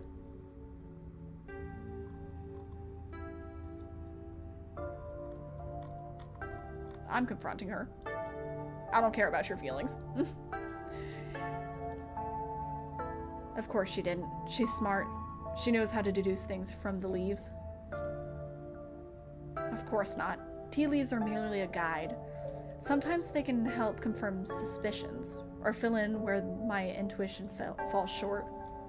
My family has lived in these hills for a long time, as has yours. I know the Scarlets have secrets. I know Vivian was scared for you, but your place in all of this is something we have to figure out together. And that's where this little trinket, like tea leaves, come in handy. But we shouldn't disagree.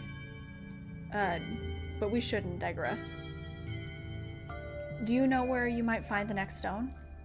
I think I felt it in the clinic. That's good. If you can find your way inside and uncover another stone, that could give you a leg up on your adversary. You'll just have to be careful to avoid the doctor. Something tells me she won't take too kindly to you sniffing around her clinic. If I recall correctly, there's a hill that'll take you nearly all the way to the secondary stone, and she never locks any of the doors up there. Just in case that's helpful information, she's telling me how to break in. I appreciate that. I think that's all the help I can offer. I hope this conversation has been illuminating, even if it's just brought up more questions than giving any clear answers. I don't want her to come with me, but she'll also make an excuse where she can't.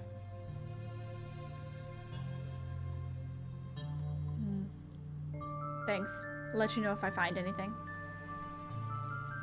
Glad to hear it. I hope all goes well, and I wish you luck. Hopefully you won't need it. Thank you again for humoring an old lady and stopping by for a chat.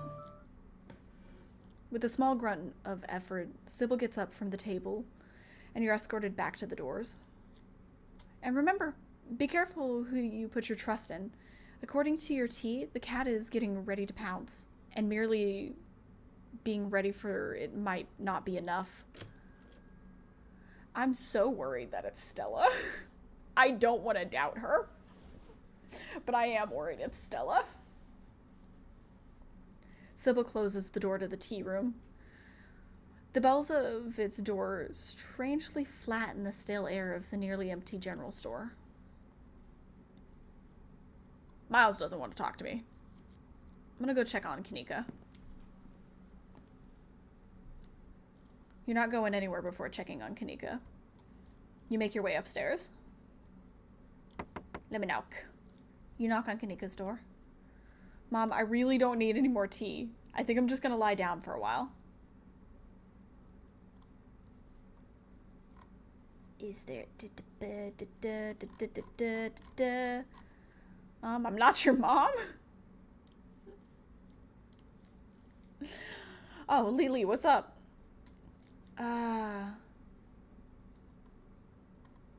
I'm going to the clinic. I was hoping you would join me. She is sick. I don't know if I want her to join me.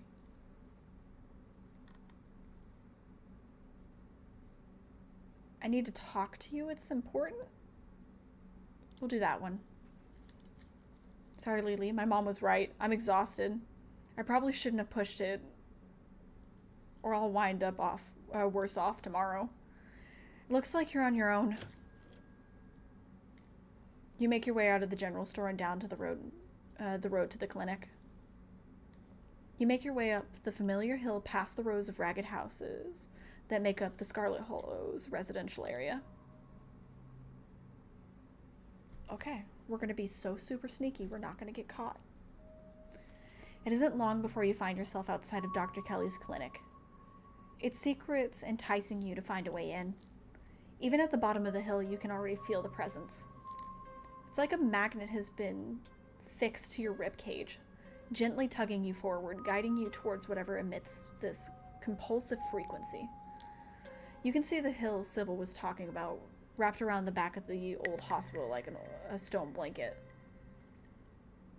I'm gonna assume you see it because I don't know what you're talking about. It should take you directly up to the second floor. And the unlocked door of the terrace. Just going through the clinic door. I mean...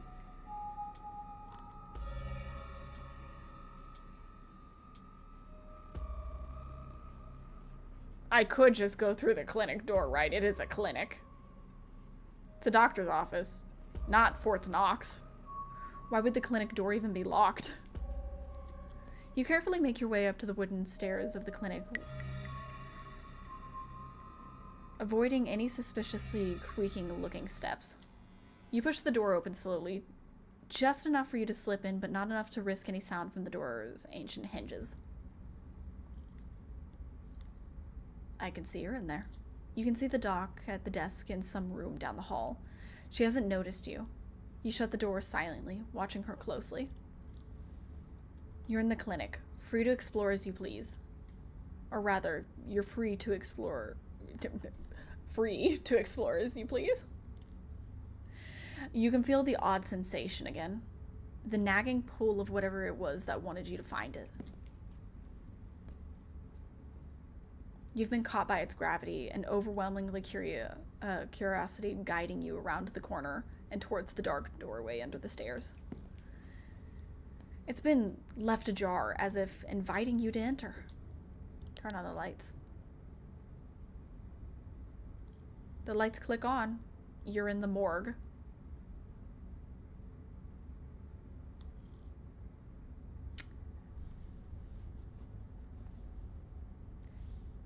Reese is on the table. Part of me wishes I would have knocked on his window to see if he was also in his basement. Oh, nope, he's up. Okay, we're good. Lily, what are you doing in the morgue? Flirt? I could flirt with him? I don't want to flirt with everybody I meet, okay? I only want to flirt with Stella. Vampire. You died and Frankensteined you back to life. Hold on. I'm just gonna pretend I never saw this. You haven't seen Stella around, have you? She's been missing since last night. I haven't. Did you think you'd find her in the morgue? His words seem distant to you. The tugging is strong down here. You can almost feel yourself slipping into a trance, your eyes wandering to the back of the walls of the morgue. I will break that wall if I need to. You need to see what's back there. Follow the pool. Excuse me, Reese. You touch the wall, it feels disappointingly solid under your palms. Hey, are you okay? You feel Reese's hand gently shake your shoulders for a moment. The thing on the other side of the blank white wall loosens its pull on you. You kind of looked possessed for a second there. You good? Make him understand. Why wall? Need see thing, but wall stand in way. There's some kind of magic shit going on, man, but it's telling me I need to go behind this wall. I'm gonna talk about that magic shit. I'm gonna talk about that magic shit. Reese glances back at the wall. You're really serious, aren't you? This is probably a bad idea, but if you really need to get in there, I'm pretty sure there's an emergency axe somewhere upstairs. I just need to get the doc out of our hair. Should take 2 seconds.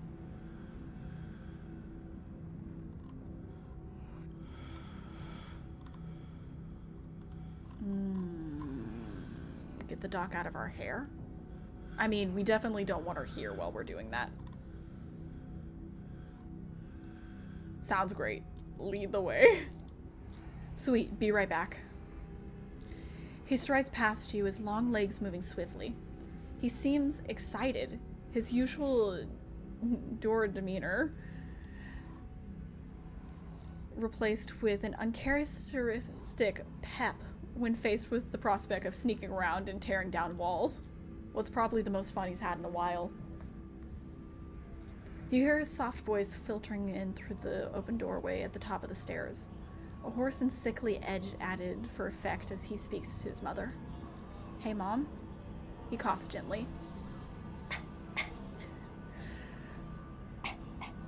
You know how I'm sick and all? I need you to run to the store for like 3 hours at the most. Reese, I didn't know you were awake. I still feel like shit, but I think I can finally try to keep some juice down. It looks like we're all out, though. Really? I thought I'd just pick some up. I've got an errand to run on Main Street anyway. I'll go pick up some orange juice and some ginger ale, too. That would be awesome. Sorry to ask. I know you're probably busy. It's no problem. It doesn't take long. Don't do anything too strenuous while I'm gone. Just lie in bed until I'm back. Thanks, Mom. I'll take it easy. He's doing the opposite of taking it easy. What are we gonna say when we break the wall? What are we... We won't say anything. We just won't say anything. We don't have to say anything as long as we're gone before she comes back. You hear footsteps move down the hall, then the front door opening and closing. It worked. The theatric rasp has left his voice, excitement rising in its place. Come on up. We don't have long until she's back. As you step out of the morgue, you relax. The extra space between you and the carving has weakened its hold on you. And with it, your desperation to claw your way through the wall and unveil it. Alright, where's the axe? It's one of those emergency fire axes, so it should be pretty obvious where it is. Though I'm not sure where she would be keeping it. I'll show you around. Let's try the doc's office first. I don't see it in here. You make your way to the doorway of her now vacant office. I don't see an axe in here. He's right. A curious glance reveals nothing but stacks of paper and cabinets of medical supplies. But something on the desk catches your eye. Some sort of records with your family's name on it? I mean, it has my names on it, so it's like my family name. I can read it, right? You're a fast reader. It shouldn't take you long to skim these. We'll book smart this one. Rhys stops in the doorway, turning to watch you leaf through the documents. Find something interesting? They're your family's death certificates. Oh. There's so many. Let's look at Prolance first. Cause of death, sleep apnea. Discovered by her daughter, Tabitha. No autopsy performed. Tabitha's middle chrysanthemum. I've been hearing a lot about chrysanthemums lately. Like, a lot about chrysanthemums. That's a big word. That's a big word for Elmo. Wonder who cursed her with that mouthful. I was just saying it was a big word. Chrysanthemum's kind of pretty, though. I like it. You said you could read any of these. I'm definitely gonna make fun of her for that later. I think it's pretty. I think it's a very pretty middle name. Even if it is a mouthful. Let's look at great-grandma's death. April 9th, 1913. Died February 12th, 2003. Age 89. Cause of death? Heart failure. Signed by her granddaughter. Pretty normal. Almost made it to 90. Died of normal old person illness. Let's look at Enoch's. I think this was like our great-grandfather. Great-great-grandfather? One of the grandfathers. Cause of death, fall from cliff. This one has Connor's report attached. Organ sustained impact injuries, lacerations to the neck and body consistent with fall from great heights. Oh, an actual autopsy report. Looks ancient. You quickly flip through a few of the other Scarlets whose names weren't quite as familiar. Theodore Scarlet. Cause of death, crushed by a mine collapse. Body not recovered. So you had a great uncle who died in the collapse. Got it. Died June 6th. Both killed at Normandy in line of duty. These must have been Edward's brothers. Fatal death, infant boy. Andrew Charles Scarlet, delivered April 3rd. Stillborn. Got it. Cause of death, complication during birth. No doctor present. Home burial. That settles the question of whether you're related to Charlie. Not so fast. Not so fast. There was no doctor present at the birth. And a home burial. There's some information missing there. Alexandra Scarlet. You're just gonna keep going? Fine. Presumed dead. Missing. I'm gonna assume you're dead. Alexandra. The owner of the doll. So she went missing. It was the same day Enoch died in a hiking accident. Interesting. Mary Bell. Cause of death. Complications during childbirth. Signed by mother. Well, that's a lot of kids to outlive. Damn. All of her kids died before her. You turned around and leave the office. It's time to move on. The medical supply room is probably a good bet. A fire axe seems like something that might be useful in a room full of chemicals. It's just down the hall. There it is. I see it. Looks like it needs a key, though. I mean, we're already breaking the wall. What if we just break the glass? We'd better not break the glass. I'd rather explain why I had to steal the axe after we've had the chance to use it. There must be a key in here somewhere.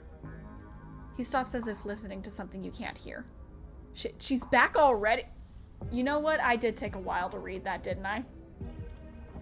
As if on cue, you hear the front door to the clinic open and close. The creak of an antique hinges echoing down the hall. Footsteps start down the hall. She's headed this way.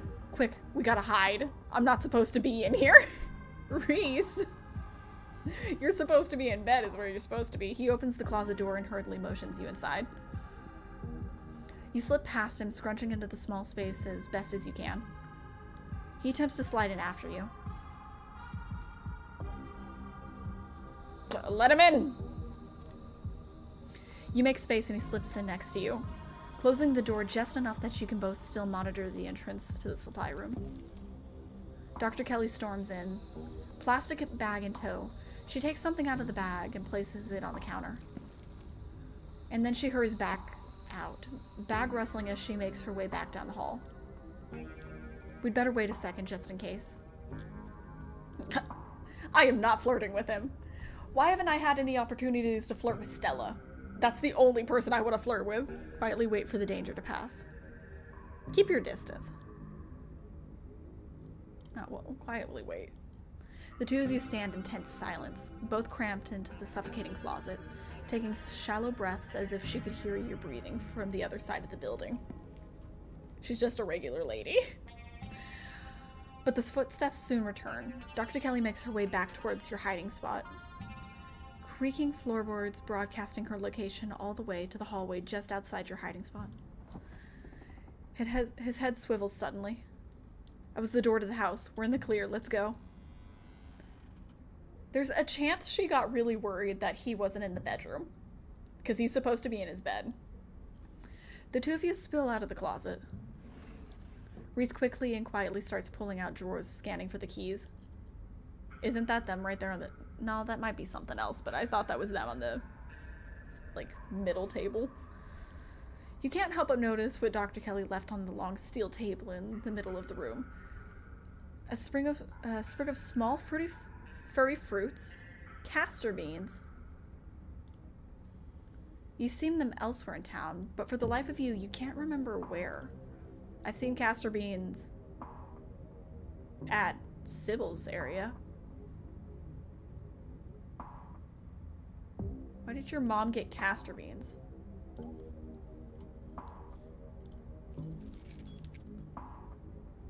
He found the keys.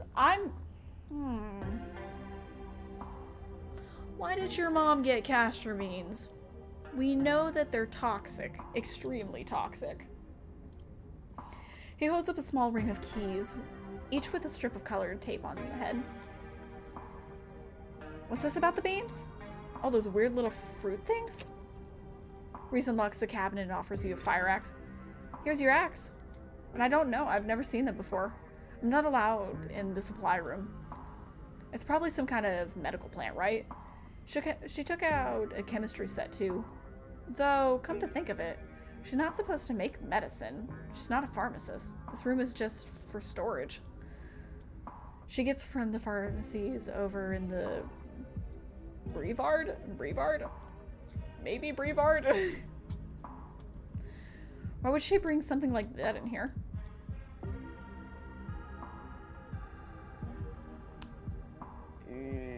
Castor bean makes ricin, a deadly poison. She's poisoning you. That's all but confirms it.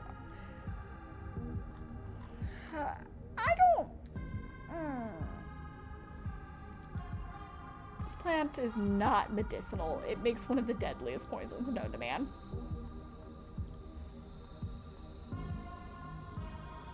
But she's not using it for that, right? Why would she give people poison? Do you know what she gives you for your supposed illness? I don't want to make the conclusion. I don't want to assume that she's doing that. Let him draw his own conclusion. You decide it's best to let Reese draw his own conclusions. Maybe she has some kind of information on it lying around here somewhere?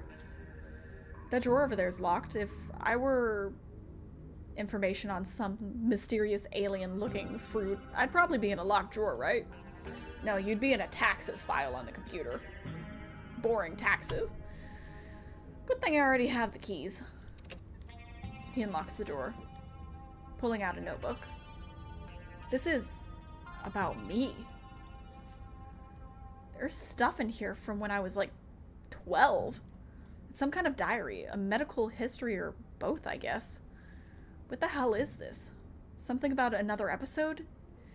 Guessing she's referring to one of my rough nights. Oh, here we go. There's some illustrations. He glances to the strange plants on the countertop. It's those beans you mentioned. She uses them to make my medicine. That's poison, right?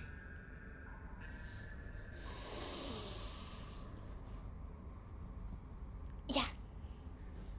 It is. But she also seems scared of you for some reason, so I'm wondering why she's poisoning you. Keeping you weak. He jerks his head towards the door. Shit, that was the door from the house. We gotta run. You follow Reese's instructions, once again starting down the basement stairs, letting the pool of the stone carving guide you back to the morgue. Dr. Kelly's voice filters down from above. I was right. We did already have juice. It was just in the back of the fridge, but there's no harm in having extra. What are you doing in the clinic? I thought I told you to go rest. Oh, I'm just gonna chill in the morgue. I got my speakers, so if you hear some weird sounds, that's just my music. Thank you for the cover, Reese. Because there's gonna be some weird sounds happening pretty soon. I'll be sure to put in earplugs to drown out all the industrial clanging you listen to. Industrial clanging. You know I'm not the biggest fan of you spending time down there. Can't be good for your mental health to hang out in a refrigerator for corpses. Do you at least have a blanket this time? Yeah, I'll be fine. It's just a change of scenery. My room feels too claustrophobic right now. Okay. I'll let you know when it's time for dinner. You don't have to do that. I'll grab something from my room later. Sure, whatever you're able to do. You hear the door close and the sounds of Reese descending the stairs to join you in the fluorescent lit room below. Hey. Wall. Wall now, yes. Okay, maybe don't sound like a crazy person. Maybe don't be a crazy person for a second. May I make the first blow?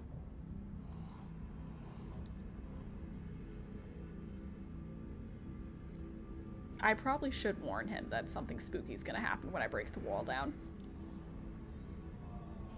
Something spooky. It's been pretty consistent spooky things happening whenever I interact with these things. Reese smiles. Good. Feel like I've been missing out lately. Oh no. Am I falling for Reese? I can't. I already love Stella.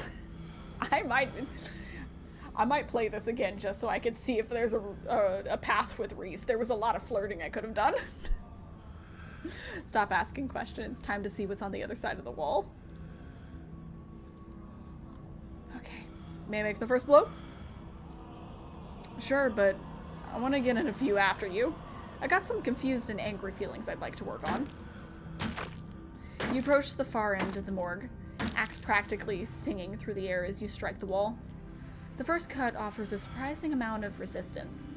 There's some structure behind it, some wood frame holding it in place, trying to stand between you and what waits for you on the other side. You stagger back from the massive hole in the wall. You admire your efforts. Holy shit.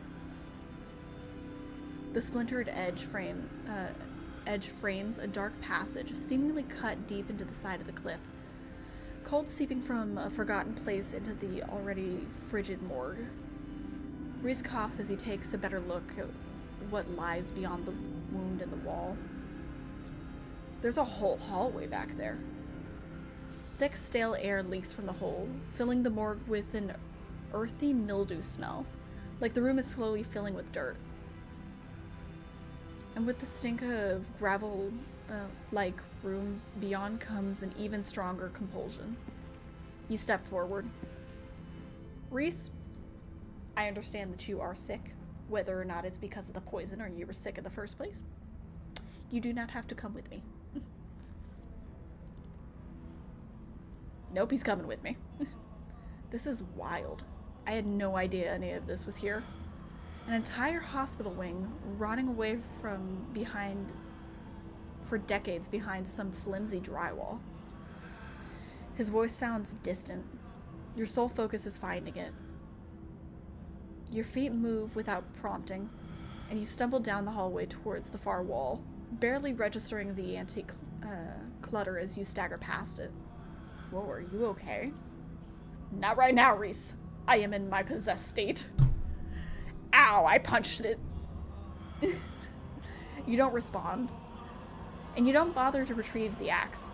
The wall is rotten, water damaged, having eaten away at the wood over the course of an unknowable years. The planks nearly reduced to sawdust. You tear into it. Why, hello there. You know, I thought you weren't going to come. I was worried you'd leave me here forever. Who is that? Who are you murdering right now? They said there's nothing they can do. I'll never use my legs again. What am I supposed to do? Calm down, Teddy. These doctors don't know what they're talking about. I've been doing my own research, and I found us an alternative. We won't have to worry about anything from here on out. I promise. I went to talk to the witch. A witch? But that's nonsense. It's all right. It's all sorted. We're taking you home today and everything will be resolved by the time next week. I don't think everything was resolved. Everything goes black. Your vision swims back into focus and it takes a solid second or two to reorient yourself. You're in an unfamiliar bed. Reese leans against the frame wall, eyeing you with concern and curiosity. Hey, I was worried you'd slipped into a coma or something. You tore down a wall like a wild animal, found some weird carving and collapsed. I think you might have some kind of seizure. I mean, it wouldn't be my first one. Are you okay? Maybe. Wait a second. I don't know how big I am, but I know that that man is sickly. How did you carry me all the way down here? How did I get here? I carried you. You don't have that kind of muscle mass required for that. I'm not even looking at the rest of my stuff. I need to know the answer to this. Huh? Why would I lie about that? I just picked you up and carried you back. It's not like I had to go very far. I don't trust you, Reese. I don't trust you.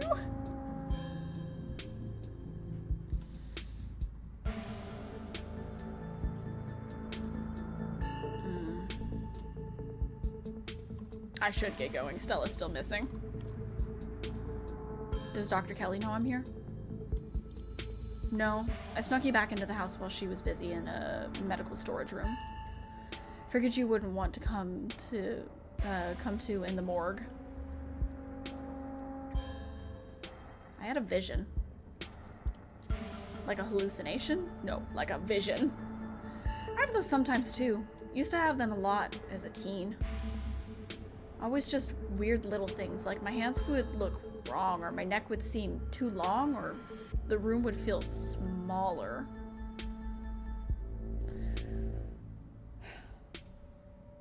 Those aren't visions. I know they're not. Something's wrong with Reese.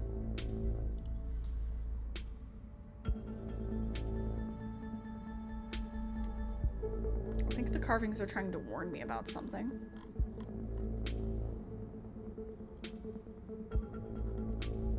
These visions are... They're making me very suspicious of my family. They are making me very suspicious. My family has dark secrets. Very dark secrets. I think the carvings are trying to warn me about something. My family has dark secrets. An old family like yours, I believe it. Hopefully that's all ancient history, though.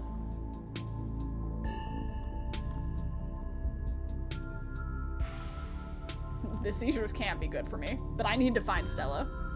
I should probably get going. Stella's still missing, and the stone here finally stopped yelling at me. That might be a little tricky. The dock is on the warpath up there. I refuse to take my medicine, and she's not happy about it. I'm sure you can understand why. What am I seeing over there? Did you put those there? Those were probably there already. There was no way I was going to take anything she gave me. She's been poisoning me for years. I went ahead and blocked my door so she can't get down here.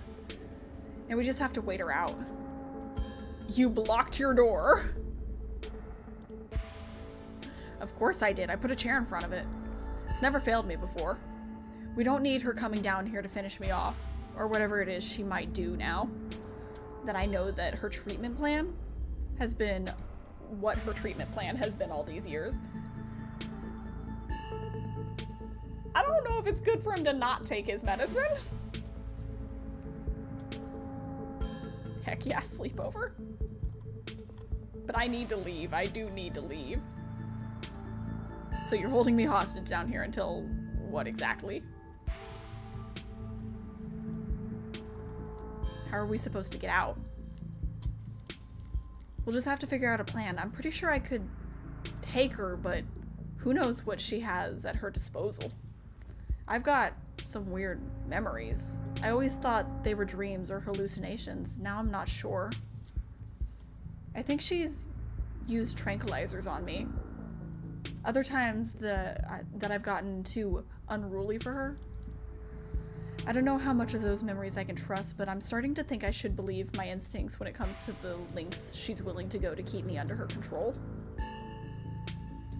We'll wait until she's asleep.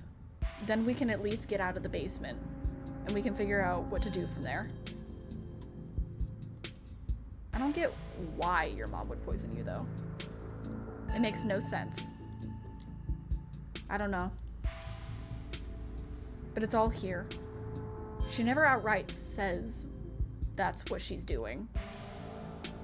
And the recipe she came up with to deal with my flare-ups, whatever she thinks those are, involves the weird plant that was on the counter. Those castor beans, you were right. And ricin poisoning matches up with quite a few of my symptoms. The thing I can't figure out is whether she's been trying to kill me slowly, or if she's just, like, keeping me sick enough to be dependent on her. Either way, I don't think I ever had an illness. I think the illness was me growing up and becoming less easy to control. She sure found a cure for that. That's really bad. How are you not dead? No, 100%. She's definitely making that for his... not his own good, but everybody else's own good. Something's not right with him, and I don't know why. I don't know what it is. I don't know what he is. But he's obviously not normal.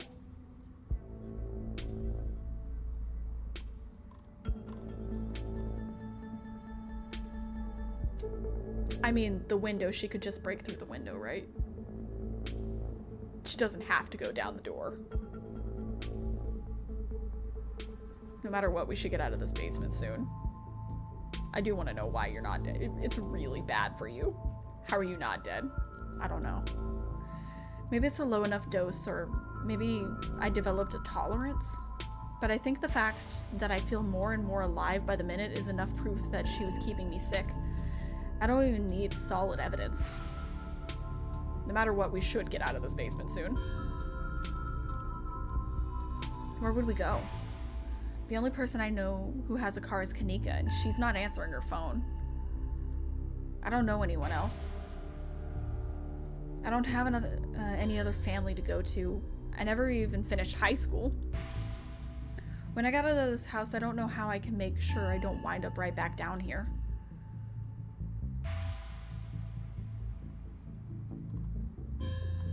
I don't want to offer my house to you.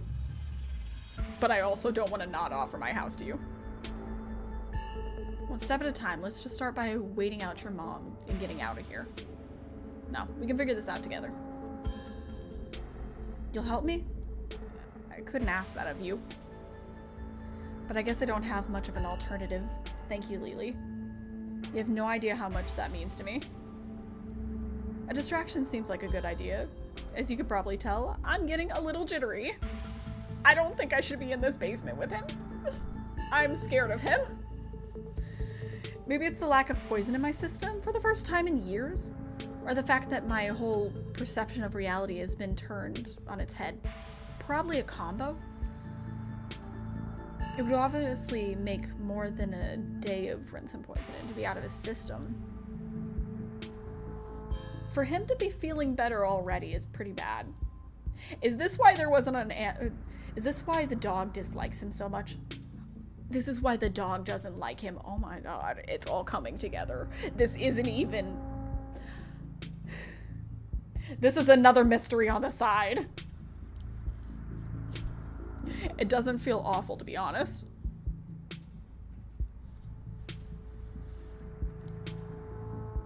Draw me? You. I am not flirting. I refuse.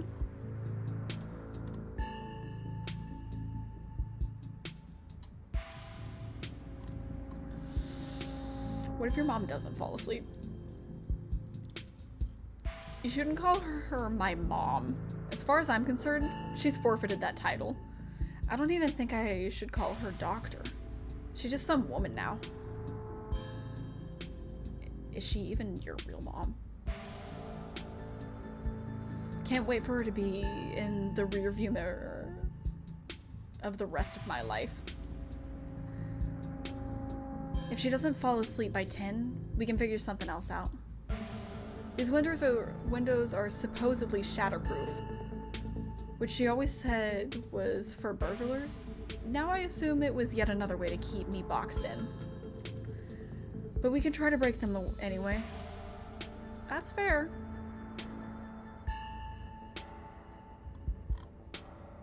I'm chill with whatever. Mostly whatever. Cool. I kind of only do two things. Paint and watch movies. I'm too jittery to paint right now, especially since I'll probably be leaving the basement and everything in it behind in a couple of hours, so movie it is. I believe I owe you the showing of Shi no Chi, Deathblood. Damn, they really want me to flirt with this man. They really want me to flirt with him. I will not abandon Stella just because she has been missing for a day. Reese gets the movie set up and joins you on the bed. Let me know if it gets to be too much for you. I'm not a great judge of how other people will react to the sort of things I watch, but I definitely don't want you to feel uncomfortable. Nah, I'm good with the majority of movies. As long as it's not like a rom-com, I'm okay. Not that there's anything wrong with rom-coms. I just can't take the embarrassment from it. This is a slow burn of a movie, but the dread it's managing to build is palpable in the room. Or maybe that's just how it feels down here all the time. What with the grisly paintings, lack of light, cinder block walls, and of course the fact that the woman currently lurking upstairs had been poisoning her son since his teens. I've seen a couple of the director's other films, and they're all interesting, though it's probably the best introduction of his work. The way it jump cuts to seemingly unrelated TV shows recordings that then wind up tying back into the narrative adds a level of realism and depth to the world I find really engrossing. It's found footage used to its fullest. You're using teeth, sharp teeth. I can't believe I'll be able to just do things from here on out. Like watch movies with another person. I am watching you closely, sir. Or talk to people, ever. You can hear the difference in energy now that Reese hasn't had his daily dose of poison. He's uncharacteristically chatty, clearly not used to talking to another person, let alone when he has the energy to carry on a long conversation. I am not flirting with him. I refuse. I'm glad you'll be able to have a social life and be happy. I'd be happy to be part of it. Let's not get ahead of ourselves. First, we need to get out of this basement. Ignore him and watch the movie. I am not getting on his bad side. Not when I think that there's something wrong with him. I hope that this doesn't count as flirting. I'm glad you'll be having a social life, and I'm happy to be a part of it. Reese smiles to himself. It's still hard to imagine, hard to believe, after all these years alone, that that's going to be my reality. A man on the screen yells portents of doom into the camera, trailing off into the wordless scream. The plot's really heating up. I love that there are all these distinct sort of vignettes. Little pockets of horror that affect a small number of people, and only once you start to see how they fit together you can realize some fundamental horror about the universe. And then it sees you back. Incredible, cosmic horror in the truest sense. Reese is becoming very animated. It's probably safe to assume that he's dealing with a lot of extra adrenaline right now. What with his entire reality turning out to be a lie. But he's also talking over the movie.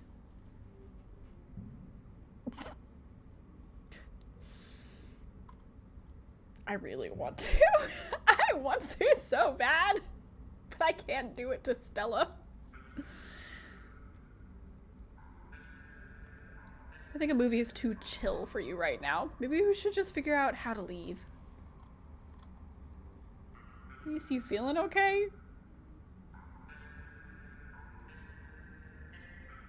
know, I think I'd better get going. No, we'll do this one. I think a movie is too chill for you right now. Maybe we should just try to figure out how to leave. Oh, I'm so sorry. Am I talking too much? I'm really not used to having anyone else around. I'm feeling a little overwhelmed with, you know, everything. I think I'm hopped up on adrenaline or something. But we don't have to leave just yet. I can settle down. Reese is doing the opposite of settling down. His movements are becoming erratic, his voice rising in volume. Though maybe you're right, maybe we shouldn't just keep waiting. The longer we wait, the more likely it is that the woman upstairs will figure out we're onto her. And it would be too easy for her to lock me up again and be thorough about it this time. There's a knock on the window. Oh god. It's Wayne. Lily, don't get any closer to that thing. It's time to go home. I know it's a thing and I don't know how to get out of here. That voice, I know that voice.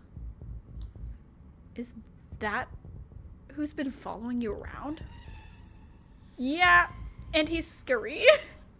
Without another word, Wayne starts pounding on the supposedly shatterproof window. Enemies upstairs, enemies outside. We're surrounded. Even if I get out of this house, I won't be safe. You won't be safe.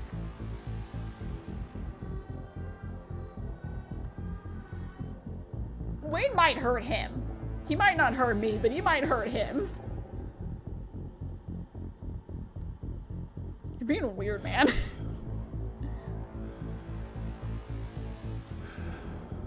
I mean, isn't gonna hurt you. He hasn't hurt anyone. I mean, he's made threats, but he hasn't technically hurt anybody. Yes, he will. He's furious with me. Can't you hear it? But I'm not weak anymore. I can fight back. I don't have to cower in fear from the people who want to hurt me. I can protect both of us, Lily. What are you? The window shatters.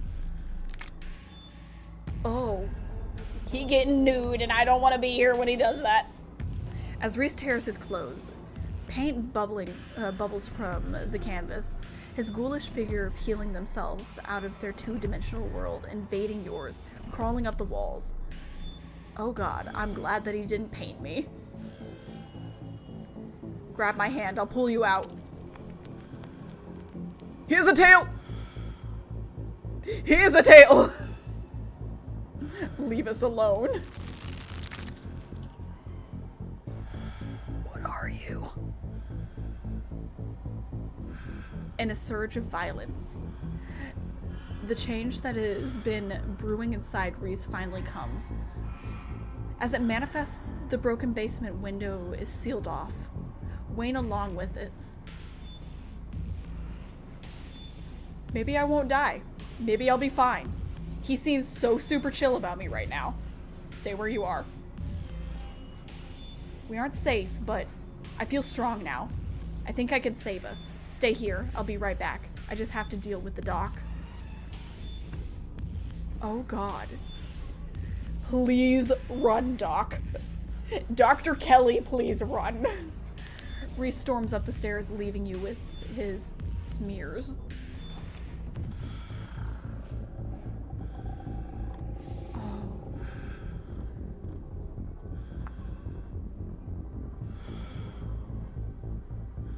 You're not sure how to help. I'm really not sure what to do. I really should warn Dr. Kelly. But I'm afraid that Reese is gonna kill me if I do that.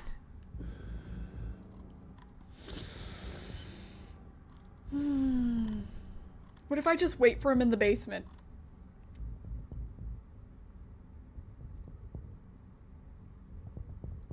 What if I just wait in the basement? You're not sure how to help, who to help. I'm gonna follow him. You make your way to the door that beckoned to you yesterday. All intrigue now washed away. You know where it leads, and you know what secrets the stone that lurked in the forgotten basement of the clinic had to share with you. Now the clinic holds new horror. Somewhere beyond the narrow hallway leading from the house proper into the docks office, there is a monster preparing to do something unthinkable. Open the door. You grasp the handle and turn. Dr. Kelly emerges from the shadows and leaves a firearm in your, levels a firearm in your direction. You instantly notice it's not a proper rifle, but some kind of tranquilizer gun. Oh god, is he behind me? Don't tell me what to do. What if I say don't shoot? I duck. I don't want to get shot. You do as she says, ducking out of the way. She shoots. The gun isn't very loud. There's only a pop as the projectile leaves the barrel, whizzing through the air. You turn to see a dart embedded in Reese's chest. He pulls the tranquilizer dart out from between his ribs, heaving heavy breaths as the drug courses through his system. You're gonna have to try harder than that, you bitch. Oh no. How did you? Oh, Wayne's in here. As if you could hope to stop me, you pathetic waste of flesh. So if I would have waited down there, she would have just shot him with the tranquilizer. And Wayne would have taken care of him. Before Wayne takes another step down the stairs, paint flows out between cracks in the wood. Reese's panic pulls into a mob of furious smears to hold his enemies in place. The artist darts away, but the smears continue their work in his absence. Dr. Kelly makes her escape down the hallway, and Wayne is overcome, glued in place at the top of the stairs by stiffening globs of paint.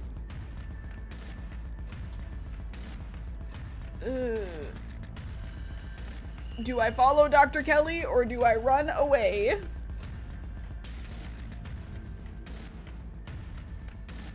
I'm gonna go after Dr. Kelly. I need answers. I need answers. You run forward, braving the onslaught of the smears, dodging them as best as you can, trying to see where Dr. Kelly went. The door in front of you is smothered in paint. Hey, Dr. Kelly's voice crackles out of some unseen speaker. You, Lily. I'm stuck in the safe room. I can't help you from here. But you can help the both of us. What the hell is your son, ma'am? I need answers. I don't think we should be asking about the poisoning.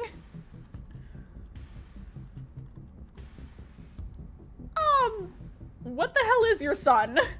I need to know. I need the answers to that. I wish I knew. He was fine until he hit puberty.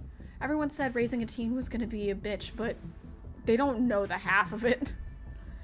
Trust me, that's not what raising a teen looks like. I need you to get to the medical storage room. I'll give you further instructions when you're there.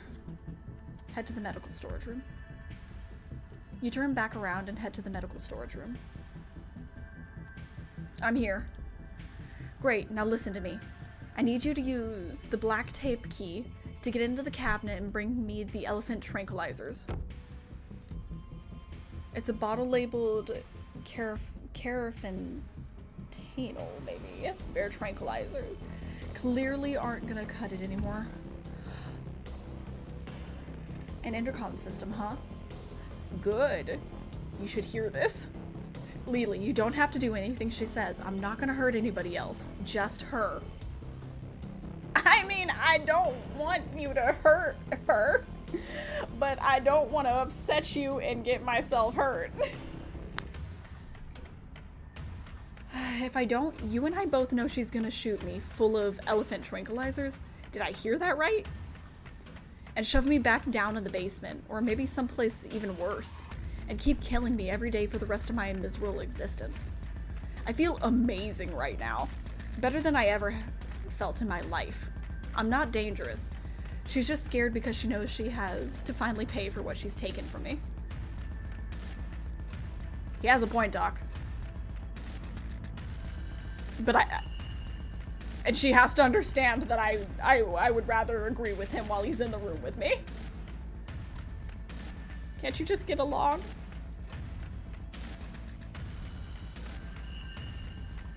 I could ask for Wayne. What about this one? Can't you two just get along? He has a point. He does have a point. I don't think she needs to die for it, but he does have a point. You can't be serious. Look at him. He's dangerous. He's going to kill me. You're one to talk, Doc. How can we know there isn't anyone else whose treatment you've taken into your own hands? You've done it once. What's to stop you from lying to someone else? Stepping in to treat them as you see fit, regardless of what they want for themselves? What are you? I just need to know what you are. I thought I was gonna die every day. Do you have any idea what it's like to give into your own mortality like that? Oh, Wayne's here. It wasn't living, that's for sure. It wasn't even surviving. It was just enough. Ooh. You do a scratch. Reese cries out in pain. What the hell did you do to my shoulder? Wayne, do you have answers? Someone give me answers. I'll handle it. Try to get somewhere safe until then. The two stagger off down the hallway. Quick, grab the tranquilizers and head to the safe room. I don't know what to do. I don't know what to do. Like, I trust Wayne, even though he's a not been very trustworthy. And she has her reasons.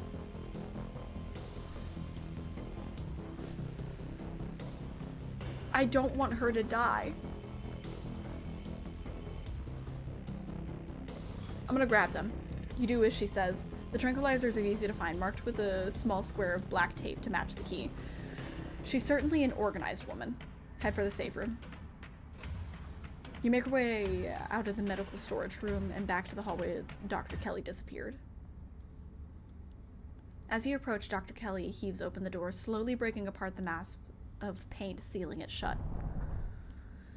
Hurry, I don't think I can keep it open for long. You need to give me answers, lady. You slip past her into the safe room. She shuts the door quickly, though one of the little smears managed to slip past her.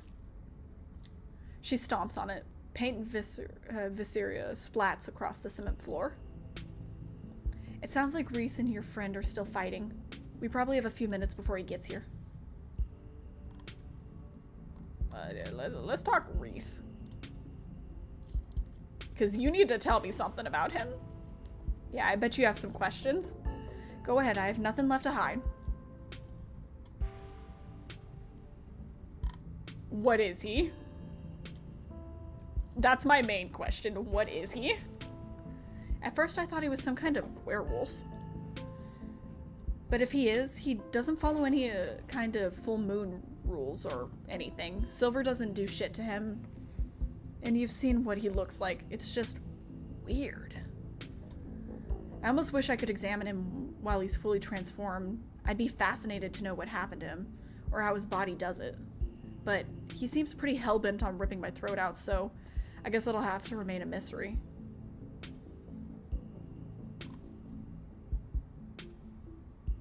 How did he not know what he was? I've been medicating him since he was 12. We've only had 3 incidents like this before, maybe 4, depending on what counts. This is the worst one by far. He doesn't seem to understand at first that he looks different. And I just make sure to stay on top of his dosage, so he rarely ever does. But I've been preparing for this inevitability. He's an adult now. There's only so much I can do to control him. Why did you start poisoning him? Dr. Kelly sighs. Can we stop calling it poison? Yes, it's poison, but the act of me giving him poison was not me poisoning him. It was medicine, medicating his illness. It started when he was around 15. I'd been giving him increasingly higher doses of, not gonna attempt that word, but his body kept adapting and his systems would come back, especially if we ever fought. I couldn't keep ordering all those drugs. It was already suspicious, and I could risk losing my license, especially if anyone found out what I was using them for. Someone approached me with a solution. I took it. I think that person was Sybil. It's in her little tea room area. And I've been dealing with the emotional and mental consequence of that decision ever since. I already know who it is. I don't have to ask. Was his dad similar? Was his dad even in the picture at all? A strange little smile creeps onto Dr. Kelly's face. I wish I knew. Reese just kind of happened. I wasn't seeing anyone. I just woke up pregnant one day. I know how impossible that sounds. I'm a doctor, for Christ's sake. Okay, so there is no dad. I kept having these weird dreams, almost like sleep paralysis episodes. Is he the Antichrist? Romantic sleep paralysis episodes. They were actually kind of sweet, but they were just dreams. But then all of a sudden my period stopped. I got morning sickness, and roughly 9 months later, Reese. How do you know he's dangerous? Well, he wants to murder me, so that's clue number 1. It's not like he's usually a violent kid. He's mostly just sad. But every now and then, we butt heads, and that's usually when this side of him comes out. Imagine if this happens anytime he gets frustrated with anyone. Imagine he gets road rage one day, turns into a 12-foot tall monster with a million teeth, and rips somebody apart in the middle of a major metropolitan area. Yeah, he's dangerous.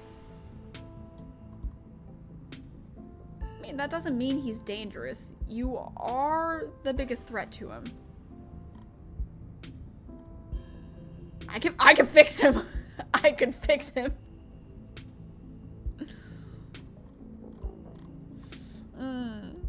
That is a line. That is a line. That doesn't mean he's dangerous. That doesn't mean he's dangerous. At the moment, you were the biggest threat to him. Don't preach to me.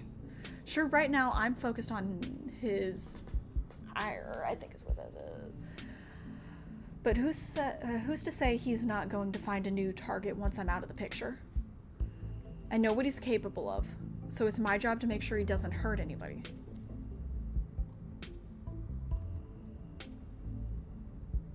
The relationship between you seems so difficult.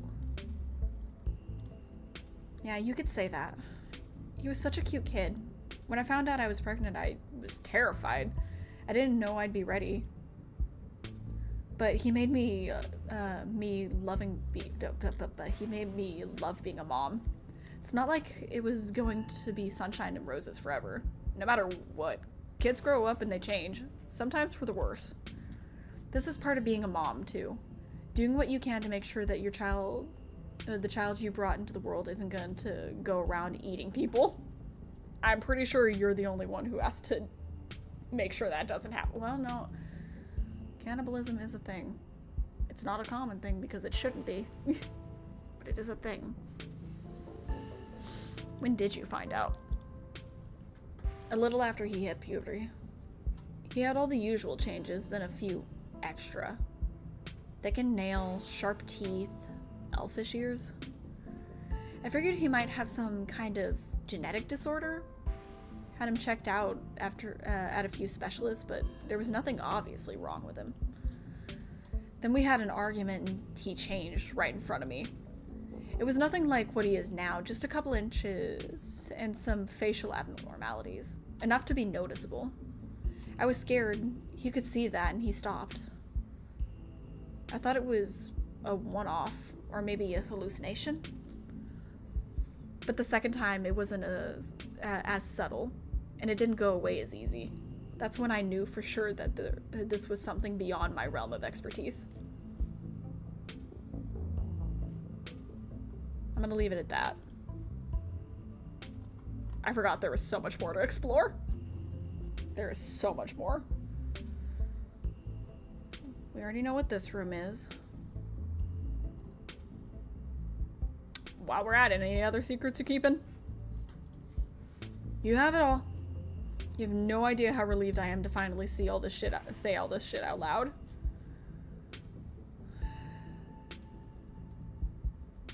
What's the game plan? Both short and long term. Well, I pump him full of elephant tranquilizers, then I lock him in here, then I somehow convince him to see things from my perspective, then we will all live happily ever after. And if you can't,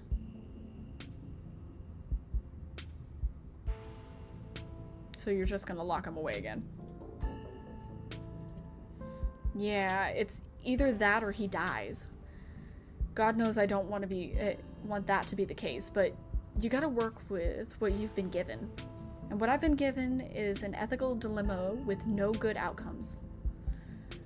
Just have to decide which is the lesser evil. I guess we'll sit in silence and wait. You and Dr. Kelly sit in silence and wait for her son to make his way to you.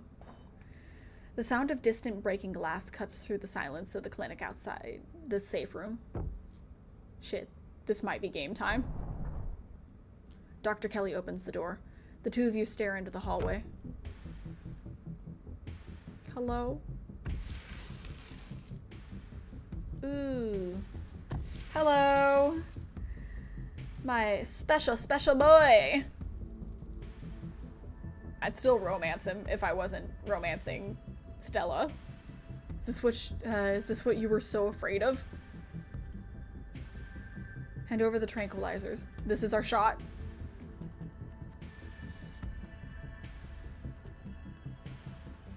I know I should, but... Okay.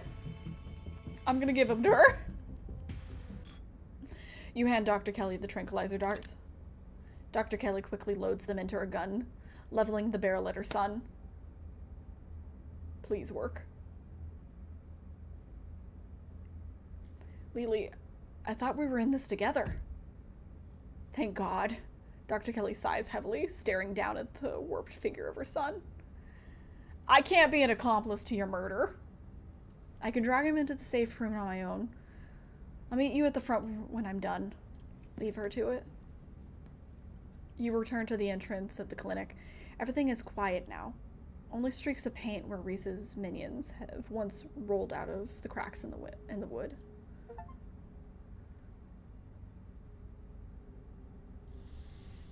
I feel so wrong about that decision. But I can choose something else when I come back to play this again, because I am going to come back, because I am going to romance him. I don't care after that. I'm still going to romance him later. I hope you understand that this needs to stay between us. I don't care how much you feel like you need to share what just happened with other people. The more people know about this, the more trouble it is for me and for him. I don't need any more well-intentioned escape plans. I don't think he wants me to come visit him. Can I come visit him? As long as you don't bring anyone else along, yes, that would probably be good for him. I can't promise he'll want to see you or that he won't have some harsh words if he does.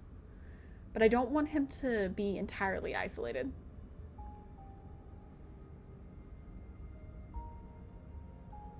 Do you think you'll let any of his friends in on this?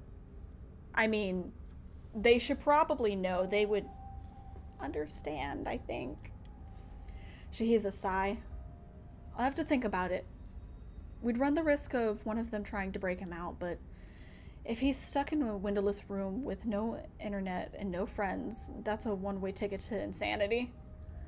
Then I'd have an insane monster on my hands. Stella is in particular would be a problem. That girl never knows how to mind her own business. She's been knowing how to mind her own business all day. Or follow other people's rules, and she would have absolutely no fear of what might happen if he was cut loose. Kanika I might consider. She's got a bit of a bleeding heart and pretty inflexible morals, which could be a problem. On the other hand, I don't know how well she could keep a secret, and if Stella found out, then Kanika could probably be convinced to do a jailbreak, and then it'd all blow up in my face. You can probably tell I've put a lot of thought into this. It's the same calculations I've been doing for years, debating whether or not I could fully up front with any of them instead of just pushing them away and hoping they didn't notice what was really going on. She sighs again. Maybe I'll get him a kitten or something. That's a terrible idea. Like they did for Coco the gorilla. Might as well.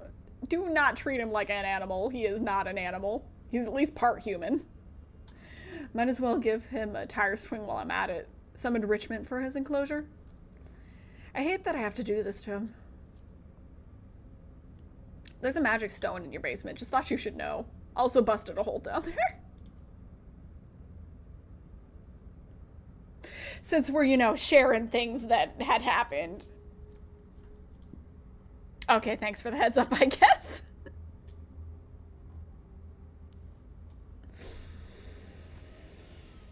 Okay. I think I was starting to like the guy. Not like that. Poor Reese. Poor Reese. I almost wish he was more like a werewolf.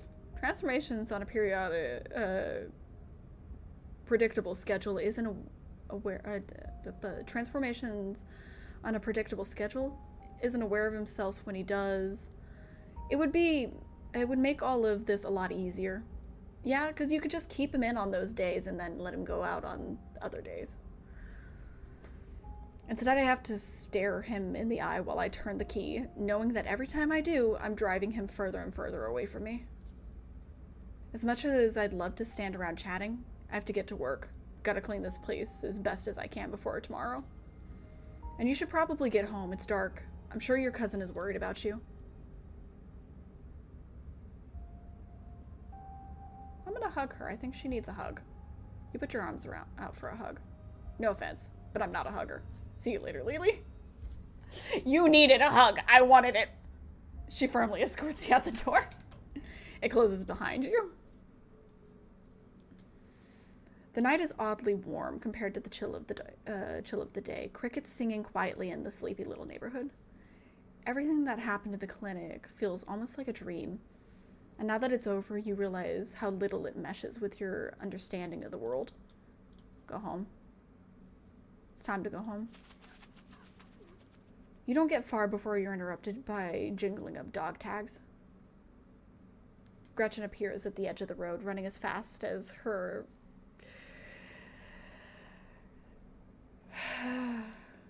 I can't say that word. Pug legs can carry. Gretchen seems distressed.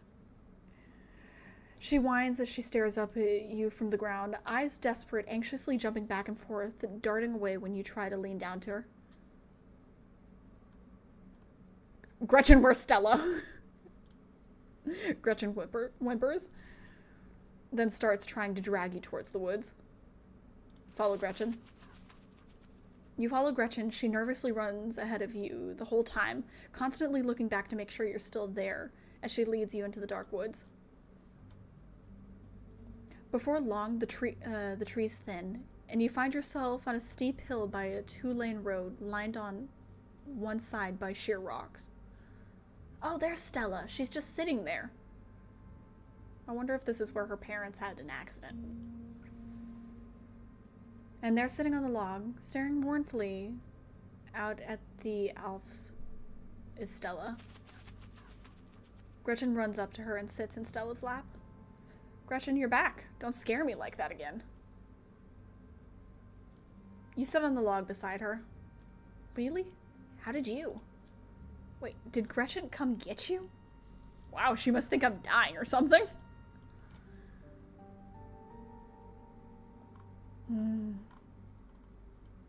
That's odd. How long have you been sitting here?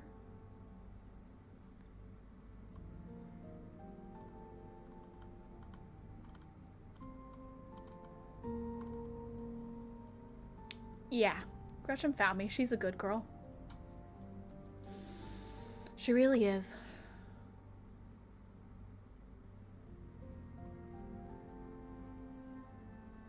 I'm gonna remain silent and hope Stella opens up. She's obviously been silent for a while. For a reason. Come on, let's just go get back to town. She doesn't need to hear about this tonight. I can tell her later. You keep the events that transpired at the clinic to yourself, at least for now. Oh, you better believe I'm telling her. I'm sorry, Dr. Kelly, you better believe I'm telling her. I already feel bad enough that I tranked him with her. Stella scoops Gretchen up in her arms, and the three of you walk back into town. I guess I'll see you tomorrow? She gives you a tired wave before retreating into her house. Time for you to get home, too. You need to stop coming around here. He appears as if out of nowhere, clothes streaked with what at first looks like blood and gore, but you quickly realize it's paint. Evidence of his altercations with Reeves. I'll walk you. Don't run away. No way, dude. I'm walking home by myself.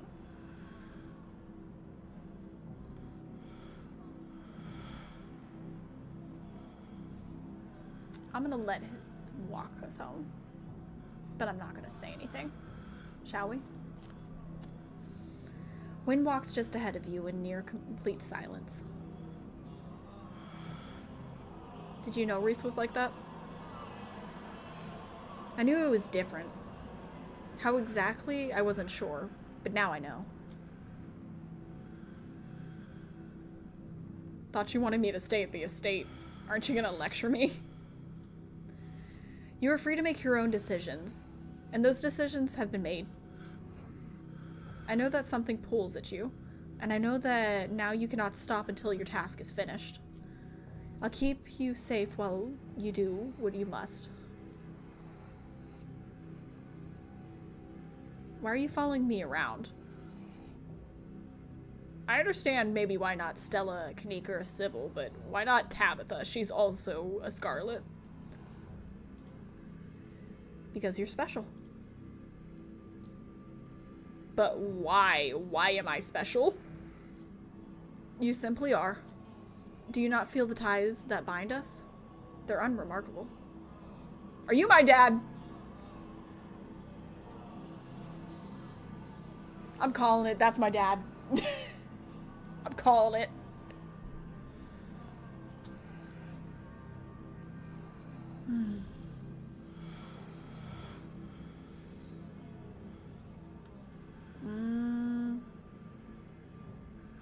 Thought you might have done something bad to Stella. Because you know, you made that threat. I didn't have to. She didn't have it in her to stand by your side. Remember that. She won't be there if you need her. You don't need to keep coming up with new topics of conversation to fill the silence. You're tired. It's been a long night. You should rest. Wayne remains silent for the rest of the journey back to the estate. I'm sure we'll see each other tomorrow. You should try to spend some time in the old building before you head to town. Tabitha won't be around. Too busy with the mines. Forbidden places won't be forbidden without her there to stop you. And you might be surprised by what you find. Oh, the West Wing. We haven't been to the West Wing. Until then, sleep well. He disappears into the underbrush. I guess we're going home. The estate feels empty. Wind howling through its abandoned halls and very foundations creaking beneath you. Your cousin must have already gone to bed. Go to bed. Exhausted beyond belief, you stumble into your room and collapse on the bed. The damp smell of the mattress is starting to become almost welcoming, a sign that the now daily horrors of Scarlet Hollow are finally behind you, at least until the sun inevitably rises once again. You close your eyes, your exhausted body succumbing to sleep almost immediately. As you drift off, you think of Reese, trapped in the tiny windowless room, all his greatest fears realized, his body no longer his own. But you stopped him from killing Dr. Kelly. The world, at least for now, is protected from him. And then you think of nothing.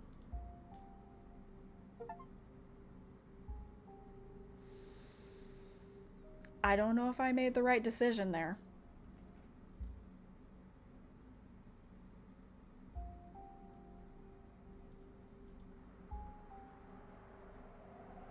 Oh.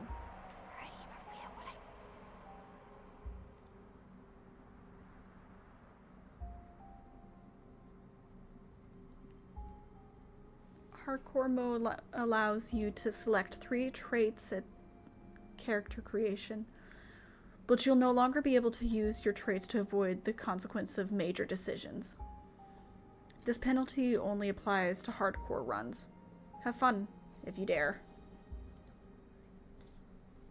If you'd like to continue with the world state in episode 5, please save your game now.